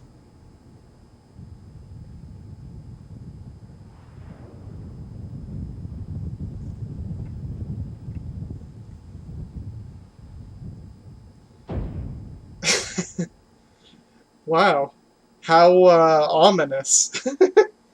Anyway, I always say, make sure it's doing a proper capture and preserving the 60 field per second motion, either by doing a proper deinterlace on the fly that preserves the 60 field per second motion, or just give you the full interlaced transfer so that you can use something like Handbrake to do a proper deinterlace. Because what a lot of these cheap capture devices that plug into USB do is they field blend, which means they take two fields in a row and just blend them into one frame.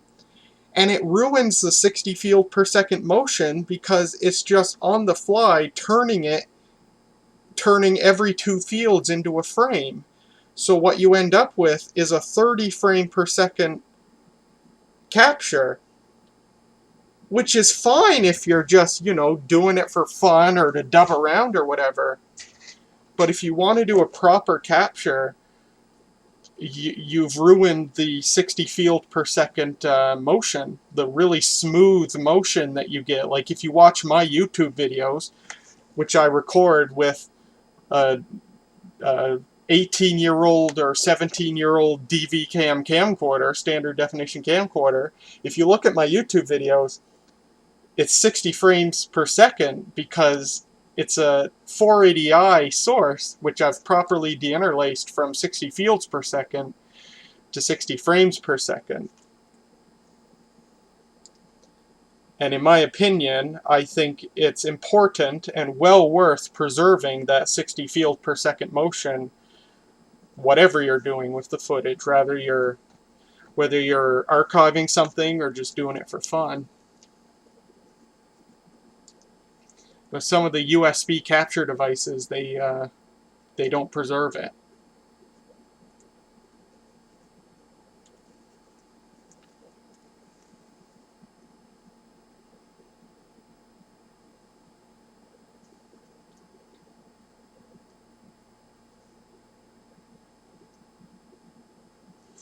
Back in the day, the old USB capture devices, the USB 2.0 ones, not only did they capture a 30 frame per second signal, but they downscaled the video to 320 by 240. And it's like, frig, dude. You might as well deinterlace it by pointing a camera at a television screen.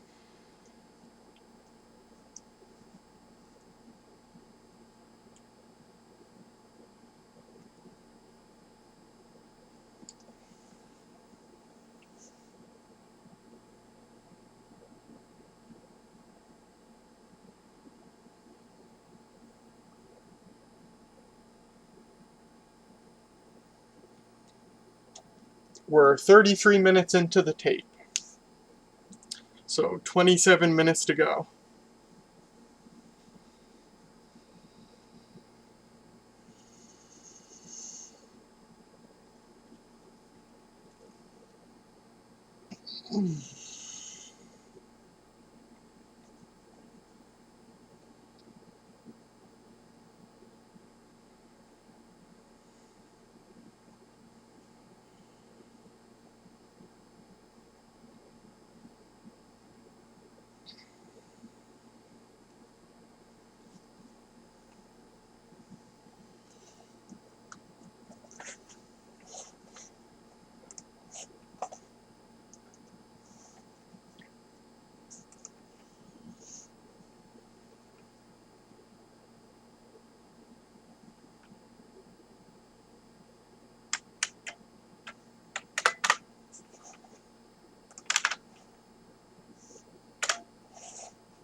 Yeah, it's been windy today. It's been super windy.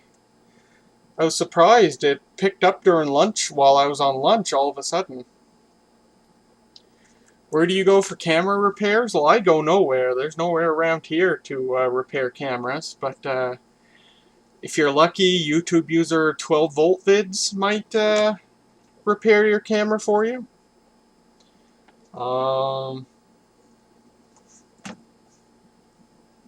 If you ask on a forum, or the little remote control has a button that says Fundy. I like that. Oh, and the mug says Fundy. Oh, I like that.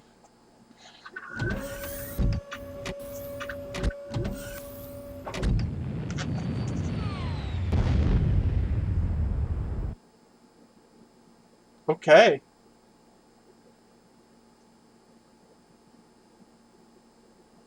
Oh, I guess this is a silent version. Wow, what an odd animation. um,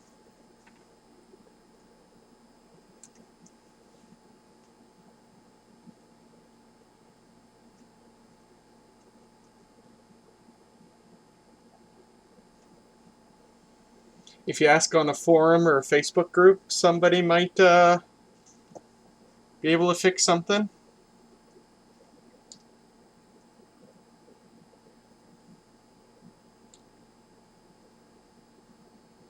Like if you're talking like a tape-based camcorder, you might go on the analog VCR VTR collector Facebook group.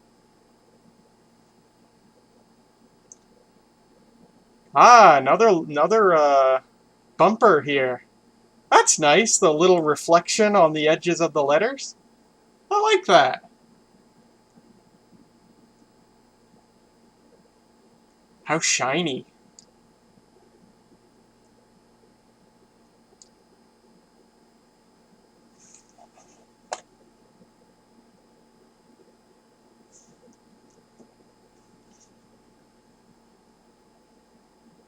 Oh, and it draws a little 10. Is this a bumper? Maybe the Fundy cable drops on top of that? Oh, this is new. It looks different. Fundy Community Television. Ah, there's a lot of nice variations of bumper logos.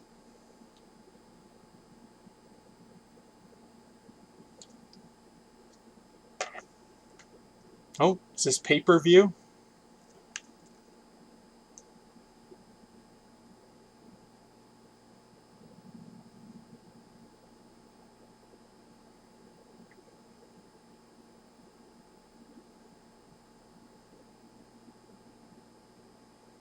I don't know, but it's sharp as hell.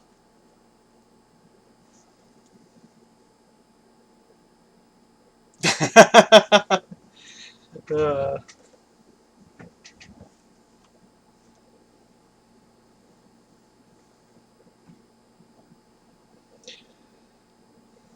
it's called a bumper because it bumps you between parts of a program. Like if a program's going to commercial break and then the commercial break ends, you might have a bumper before going back to the show. So it sort of bumps you from the commercial break back to the show, or between programs, or whatever. We seem to have hit another dead spot here, so let me shuttle forward here.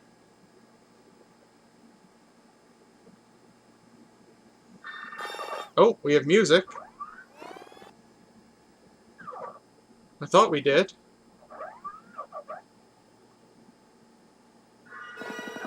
Oh. What is that? Hold on, let me turn my PVM down.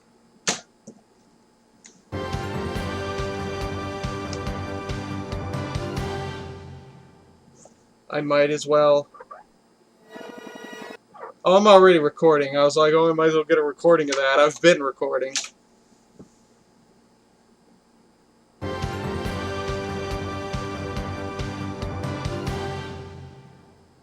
Cool. Oh.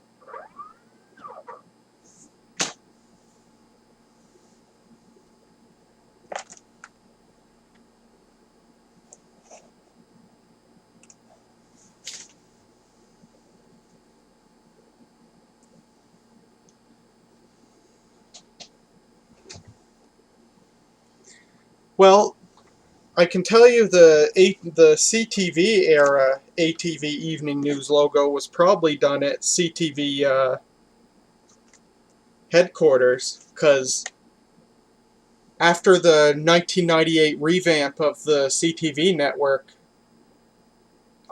branding, all the CTV affiliates had basically the same thing, right? They would just have the station's call sign. Like, there would be ATV, and then there'd be the exact same animation, but it would say CFCF, and, you know, stuff like that. So I suspect that those were all done at a central CTV facility. Yeah. Okay, yeah.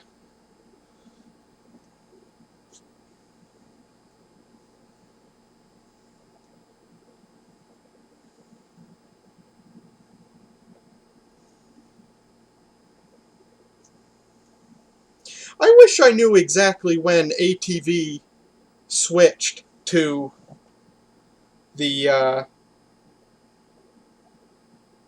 CTV style branding. All I know is it was either very late 1997 or very early 1998. Like, it was during either the last days of 97 or the first days of 98. Because I believe I've seen footage, although I'm not sure, it might have been actually from the CTV National News, but I thought I saw footage of ATV News on January 6, 1998, about a clip about the 1998 ice storm, and they were using the CTV style graphics. So it must have been before then, but I might be wrong on. I might be, because I looked at your channel to see if there was an ATV, a recording of ATV during the ice storm of '98, and I couldn't find one on your channel. So I might be misremembering something. I might have seen something from the CTV National News or something. But I wish I knew exactly when that happened. I know it had to have been either December '97 or January '98.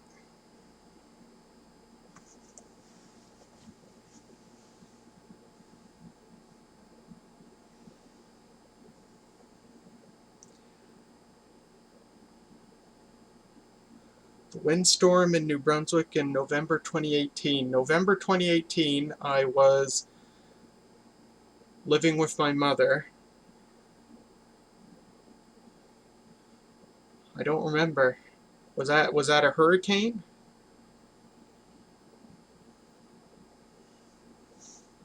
Boy, I'll never forget Hurricane Arthur. We had no power for a week.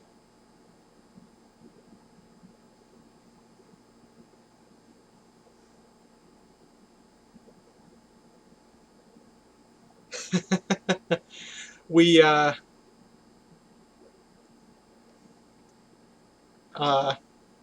my hair was down past my ears at the time, and Mum, of course, we were on a well, so we had no water for a week when the power was out. But Mum washed my hair. Uh, oh, God damn it, you did. We gotta leave here at 6:30. I'm just gonna freeze that because I have a feeling I should make this a new. I should make this a new recording. But we were fetching water from a stream down back behind my neighbor's house. So I took a 10-gallon bucket and filled it most of the way with water and lugged it back up to the house. And I believe Mum used that water to wash my hair for me, just bent over in the sink, right? Because it had been like 5-6 days and my hair was just so greasy at the time. Anyway, I don't know why I brought that up. Oh, Hurricane Arthur. I remember that. The most East Coast story ever. Yeah. No, it was bad in Charlotte County. I remember using a generator to upload something to YouTube. We use the Flocus as a generator. We bought a 1500 watt inverter. Come on. There we go. We bought a 1500 watt inverter to Canadian Tire, and we hooked it up to the Flocus, to the battery, and just ran the Flocus for hours on end to get electricity to like run the fridge and the freezer. But something that annoyed me at that time, and still annoys me to this day, was that Mum was afraid that we would break the Flocus by idling it for hours on end, using it to power this inverter, which would not have been the case. And even if it was the case, even if we had ended up burning out the alternator or something, you know, that's $100 part to replace, super easy. But Mum was insistent on running the engine and then shutting it off on like half-hour intervals. And as a result of that, we destroyed the battery. Because during the half hour the engine wasn't running, the inverter was running off the battery. And we would basically deplete the battery to the point where the engine would almost not be able to start. Anyway, by the end of that week, and we finally got power back, the battery was destroyed. And we had to buy an $80 new battery for it, which it's still running to this day, 8 years on, still on that second battery. But it'd still be on the original battery if Mum hadn't been so afraid of nothing. But anyway, right, there's a sidetrack for you. Let's get back to this tape here. I don't know what this is. Oh, turn my PVM volume down for you guys. Alright.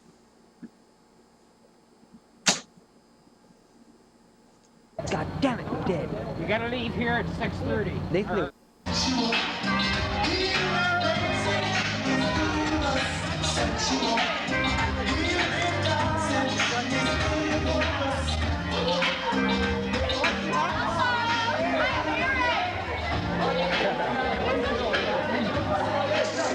Switch up to me after.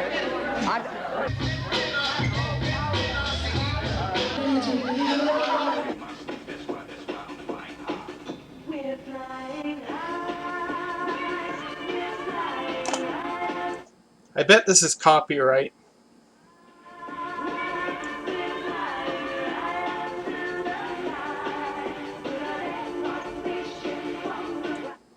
Oh dear.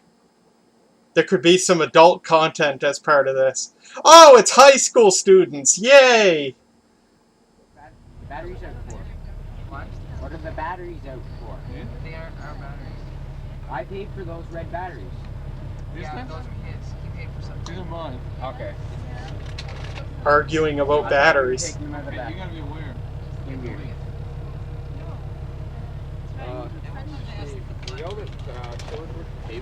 Nah, this doesn't look like Patrick's stuff. But also, he was in his, like, late 20s, early 30s at the time. Well, maybe mid-20s if this is from the mid-90s. But no, I assume this wasn't something he did. Okay, I was wondering. It's Fredericton High School. Oh, it's the robotics competition! Oh!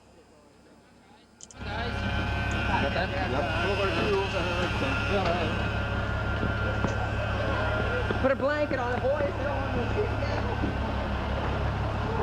Okay, I'll grab the door. People off. Yeah, try to make sure you don't sound like you don't try. Here, well,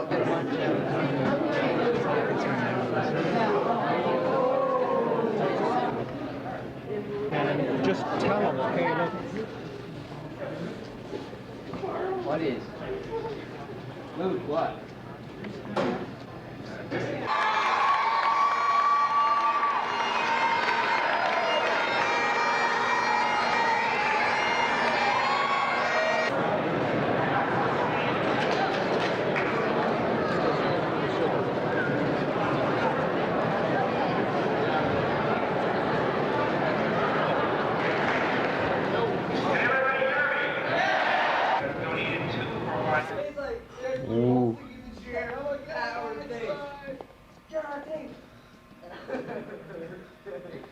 Julian. 3:30 in the morning. Do you know where your kids are?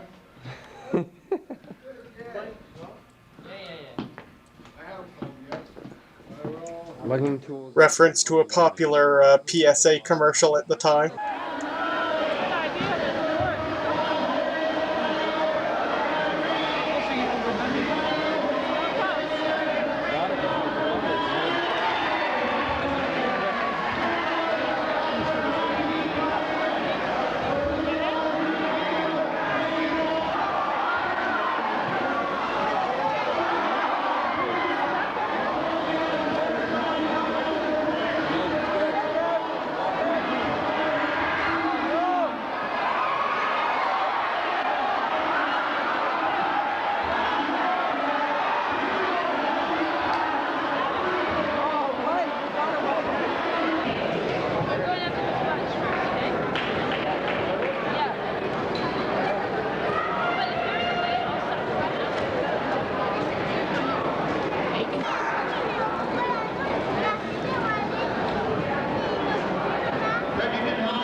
Looks like this might have been recorded on VHS. It's got a little too much head switching noise to convince me that it's Betacam. But it might be. It might actually be a standard Betacam recording rather than Betacam SP. Or I could be totally wrong.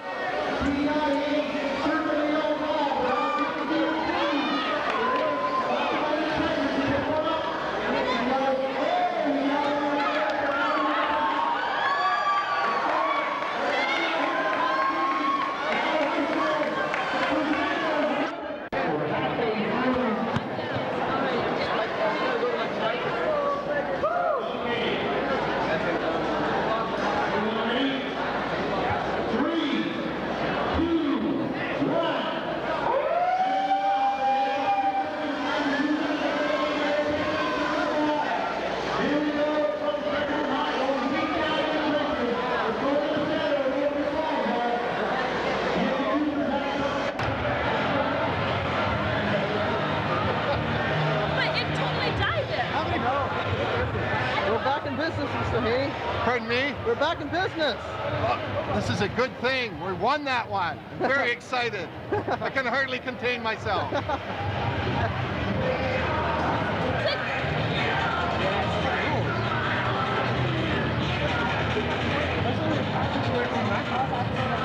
that was 10 points was important for us, wasn't it, man? Yes, that's cool. You happy? Give us doing a high five. Okay, hold on.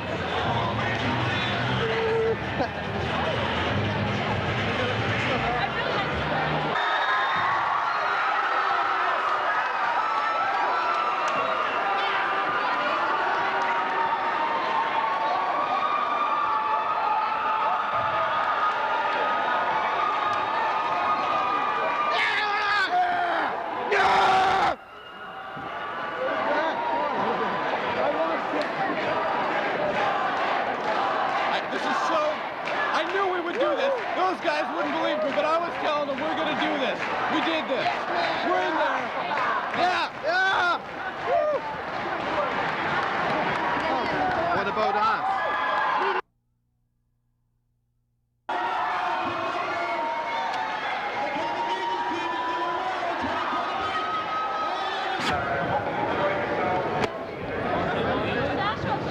They should have let us go first because we got the furthest to travel.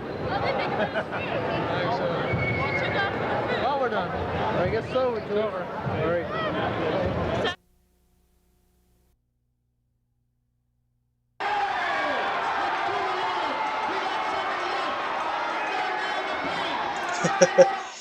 Alistair, did you spot the NBTEL logo on that robot?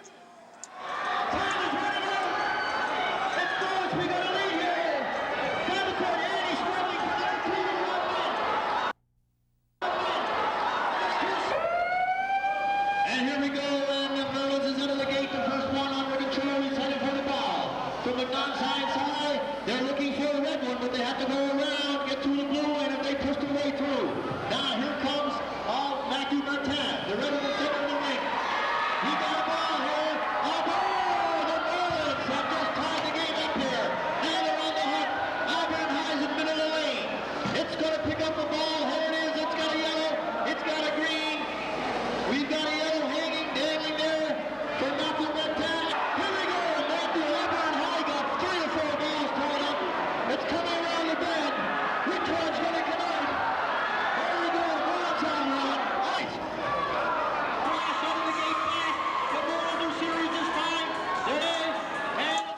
Yeah, I saw that one. But then a minute ago, one of the robots had a printout of the MBTEL logo taped to it.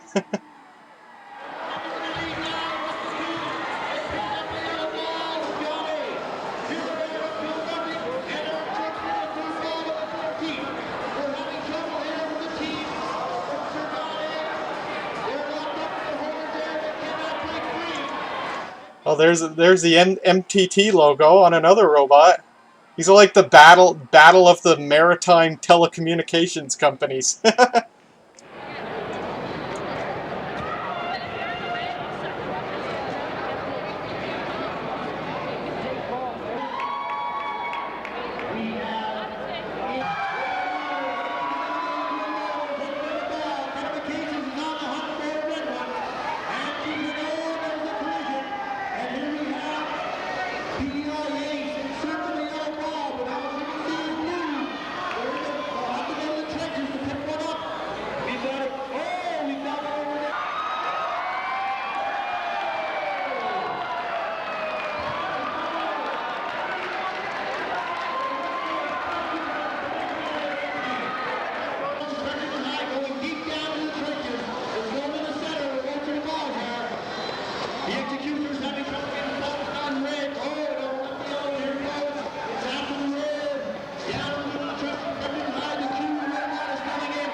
Yeah, you can.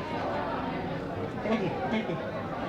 Dude, the other thing also with the girl, dude, that's not the girl, right? No, that the weird guy, right? Oh yeah. The girl. I think the girl.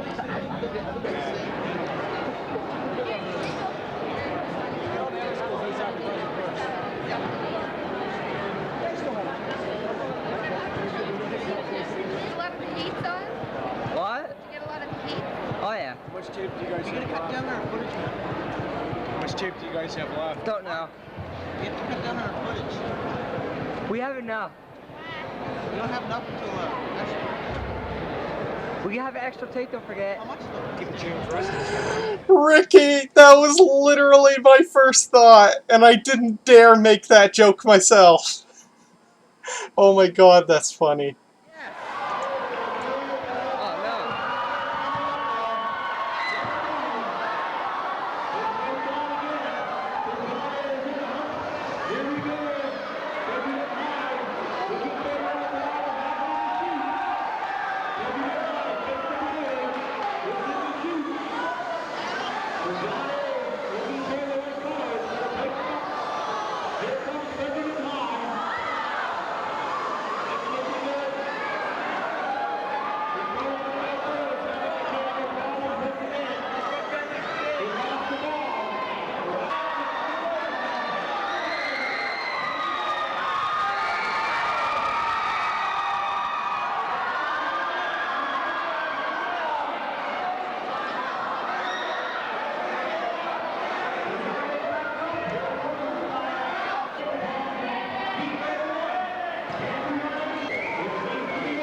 We're losing our ref. I don't know why.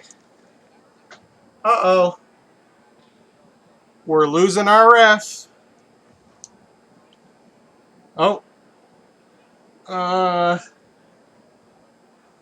not sure what's ailing this tape. I don't know if it was an error in recording or if my head drum's starting to clog.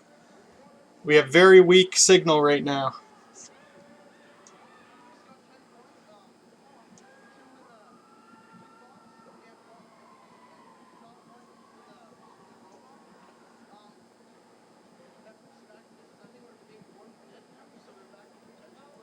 We have very weak signal coming off the tape right now. I'm not sure why.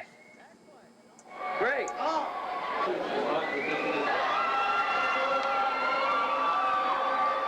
And we're good again.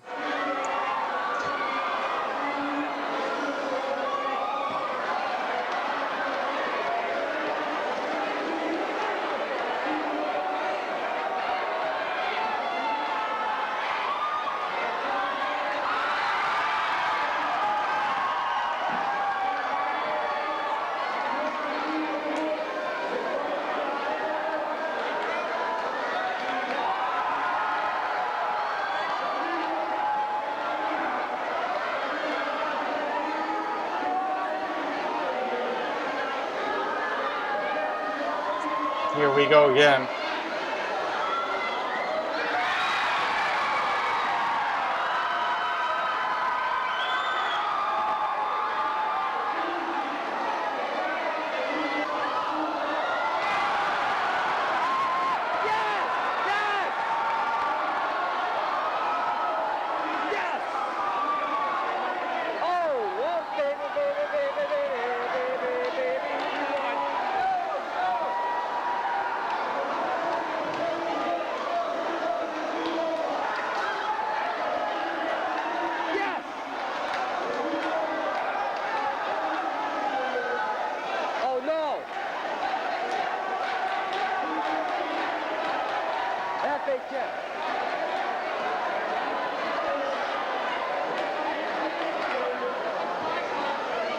And whatever happens, we don't know yet. Get all three of you together. Your buds way.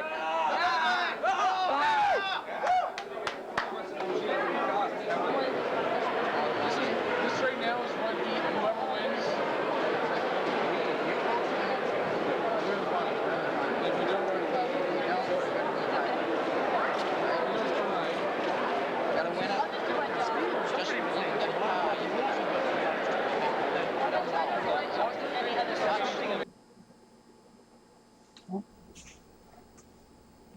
Okay. Oh. Dang it! I stopped the recording! Oh. Next, the intrepid team set to the task of building this robot. Many aspects of the design were borrowed from its predecessor Orville, What is such with as those the frame, color bars? the ball pick. Finally, our creation was complete. Our long hours of work had paid off with unforeseen. Okay. Hold on, buckaroo. Is this a VCR or did someone... Yeah, Easter colors. Is this a VCR or did somebody screw up recording? I'm just going to eject the tape right quick. I'm just going to power cycle the VCR. And put it back in. No, this could have been the signal from the tape. I mean, we'll know. All I have to do is put in another tape and see how it looks.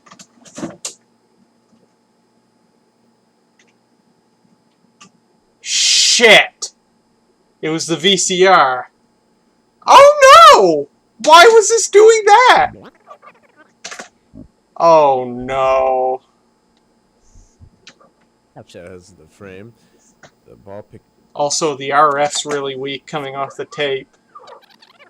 Crap! Is there something wrong with this VCR? Well, I mean, clearly something is not right. Oh no, I'm gonna have to do that entire transfer again. Not the whole tape, but the robot stuff.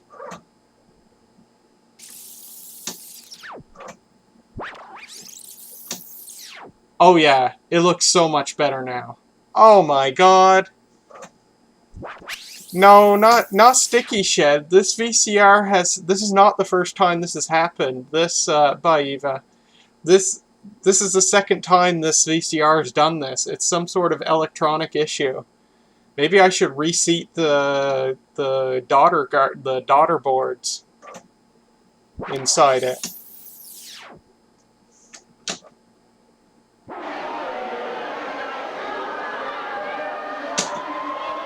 Or maybe it was due to a dirty head drum, because we're still getting really weak RF off the tape. Well, actually, it's okay now. The RF's okay now, but... Crap, man!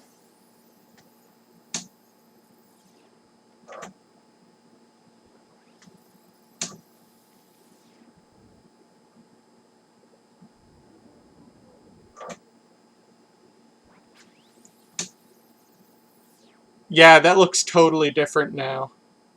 Frig!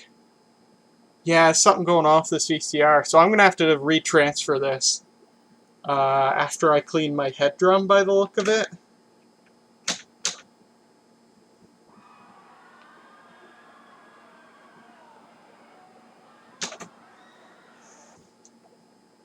Dang it!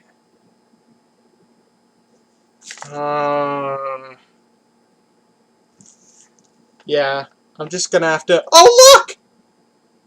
It did it again! It's going in and out!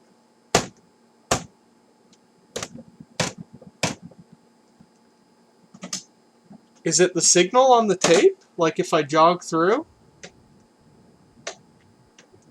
Look at that! We're seeing it go in and out in real time. And there it's back again! I don't think it's a loose cable. I'll check and see if it's a loose cable, but it shouldn't be. But look at it go in and out like that. Ooh. It could also be the, no, it's not the data video, because I checked... No, actually, you know what? I haven't checked it. I should plug my PVM straight into, like, the composite output and see if it's doing the same. Or I'll plug the data video straight into the composite output or something. But I'm wiggling the wires. The wires are fine.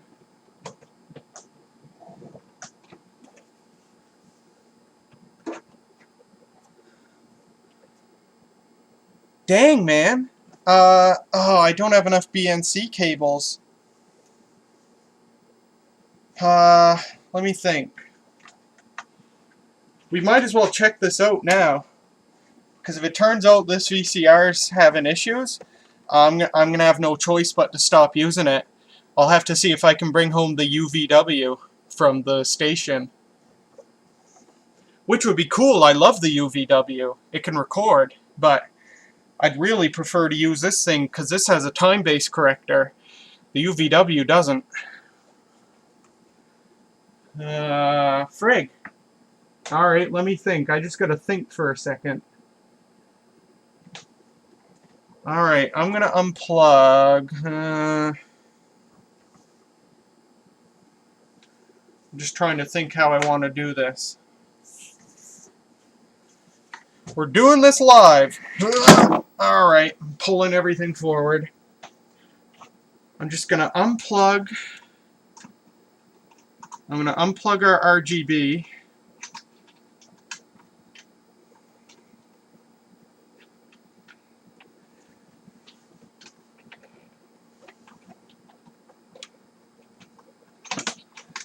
Okay, our RGB's plugged, unplugged, although oddly enough, you guys are still seeing a picture. Must be in the frame buffer of the data video.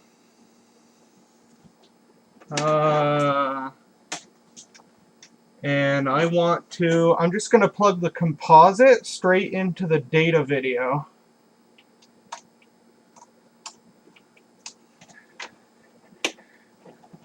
Because we'll know then if it's a signal with the RGB output or an issue with the actual video signal coming off the tape.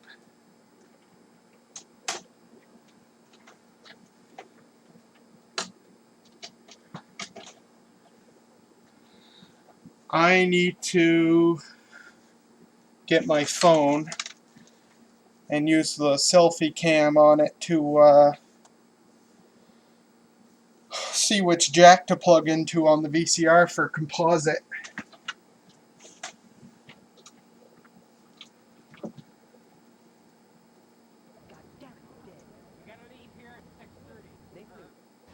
Uh,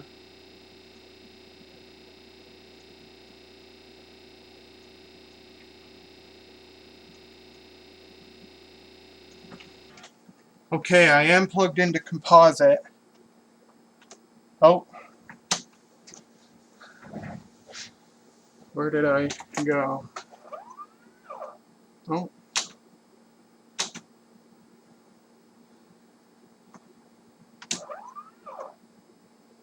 We have no signal. Bear with me here. I might have to tell the data video where to look for video here.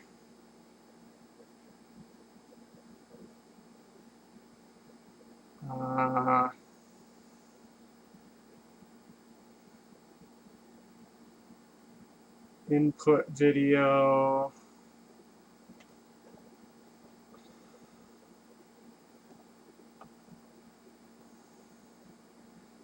Yeah, it's still looking at the component input.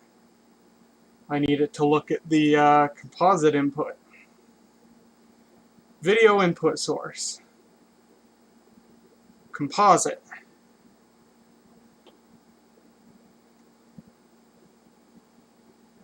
Okay.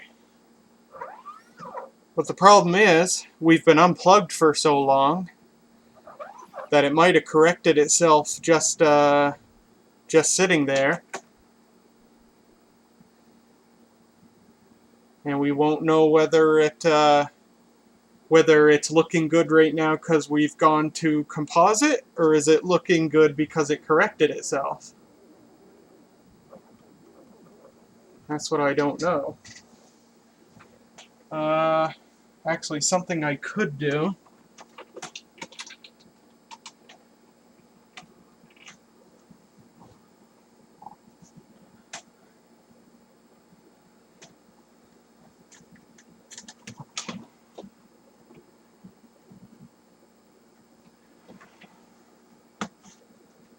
Bear with me, folks. We're doing some live troubleshooting here.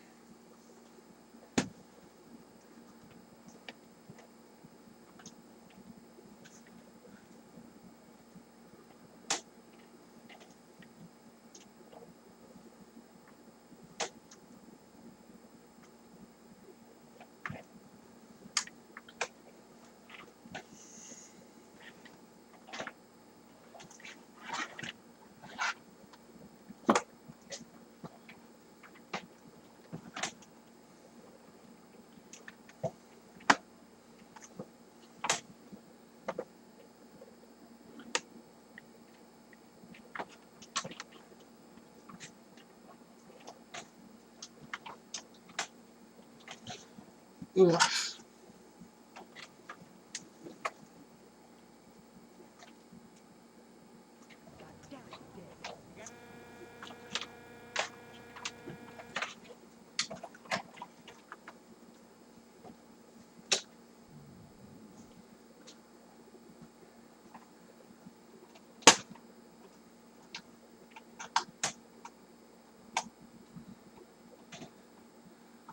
Well, I guess let's just try switching it back. I'll switch it back to component.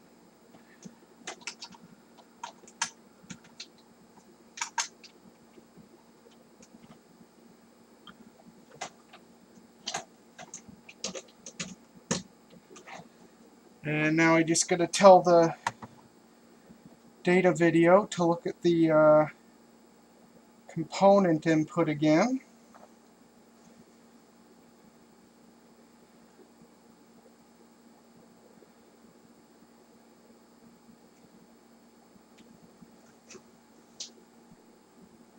Oh, that's my fault. I have my cables wired up backwards.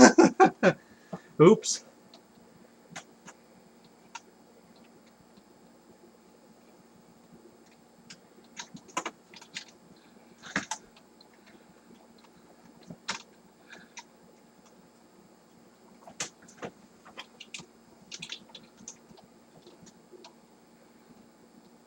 Aha! I think I might have just found where it's going wrong.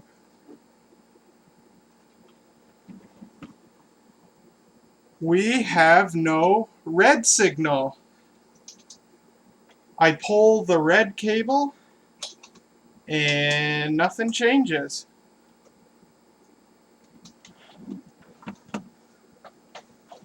Let me just make sure my other cable's going to the right spot here.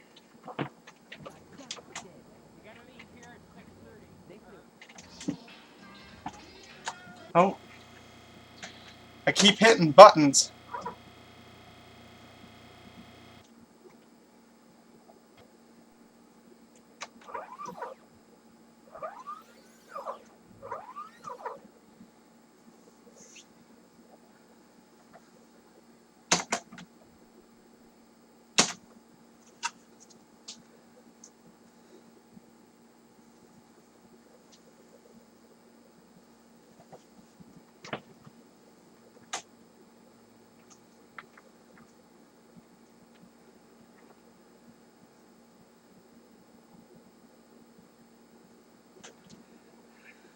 Yeah.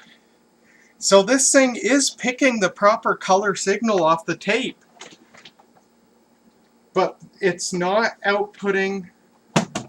It's the component output that's failed. Because when we see, I'm pulling the red cable in and out, and nothing changes. But if I put it back to composite right now,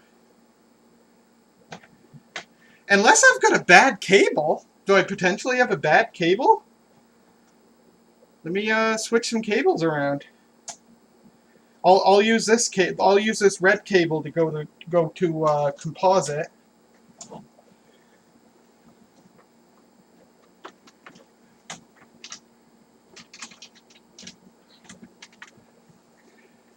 And now I got to tell the data video to go to composite again.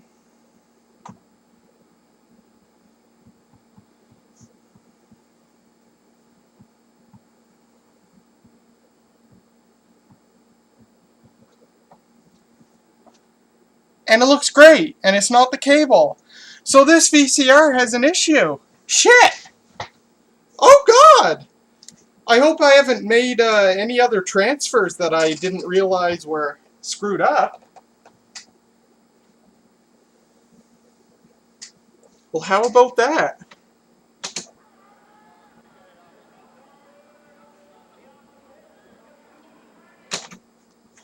Okay then.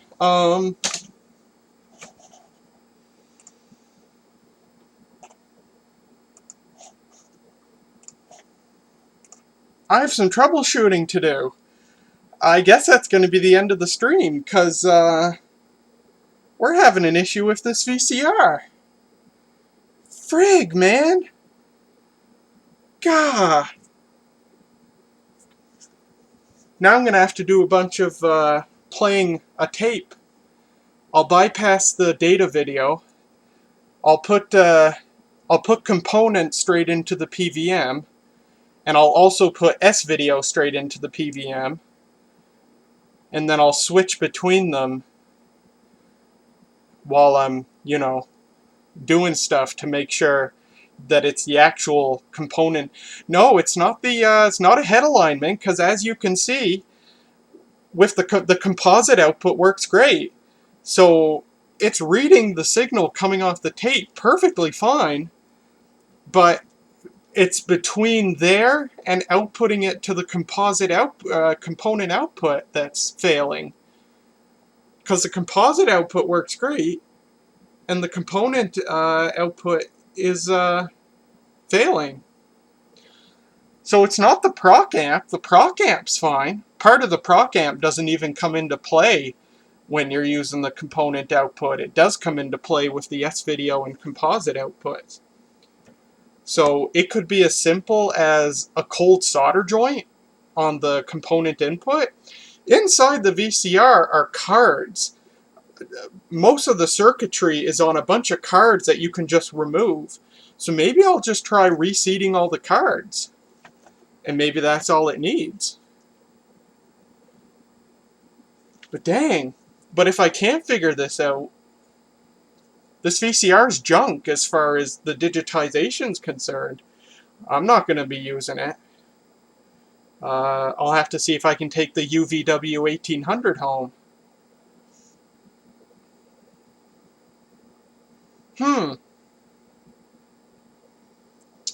And the fact that it's intermittent, it's an intermittent issue, is garbage. But I'll have to play around with it. So, frig. I'll have to retransfer all that stuff.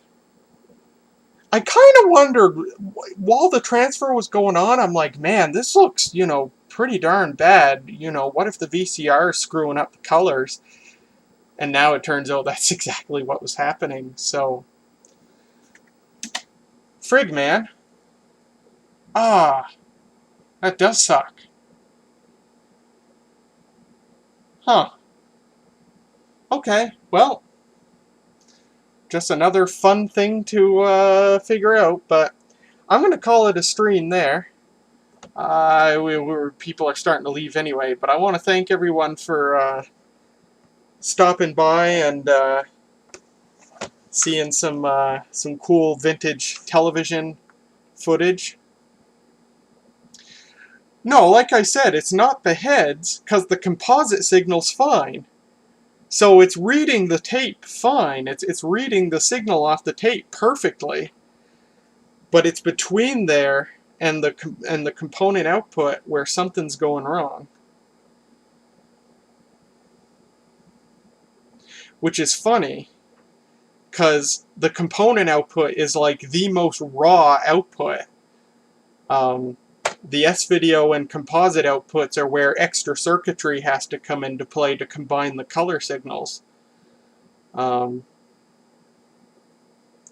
it's funny that it's just the component that's not working right, but the composite looks fine. Normally it would be the other way around.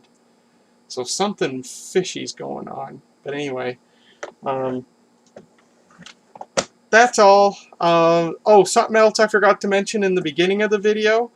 The first episode of the New Brunswick Community Television Archives is finally live on the CHCO TV YouTube channel. I uploaded a short video about it on my channel, linking to that video on the CHCO TV YouTube channel. So go watch that if you want. The New Brunswick Community Television Archives is going to be a series uploaded on the CHCO TV YouTube channel where all these tapes I'm digitizing, that's where the digitized versions are going to ultimately end up. So first episode's up. Second episode's going to be uploaded later this week. And I'm really happy to finally get the ball rolling. So if you haven't checked that out, give it a look if you want. But anyway, thanks so much for joining me tonight. Sorry it ended kind of abruptly, but that's the way it goes when you're working with 28-year-old, 27-year-old video equipment. But anyway, thank you, and I'll see you later. Good night.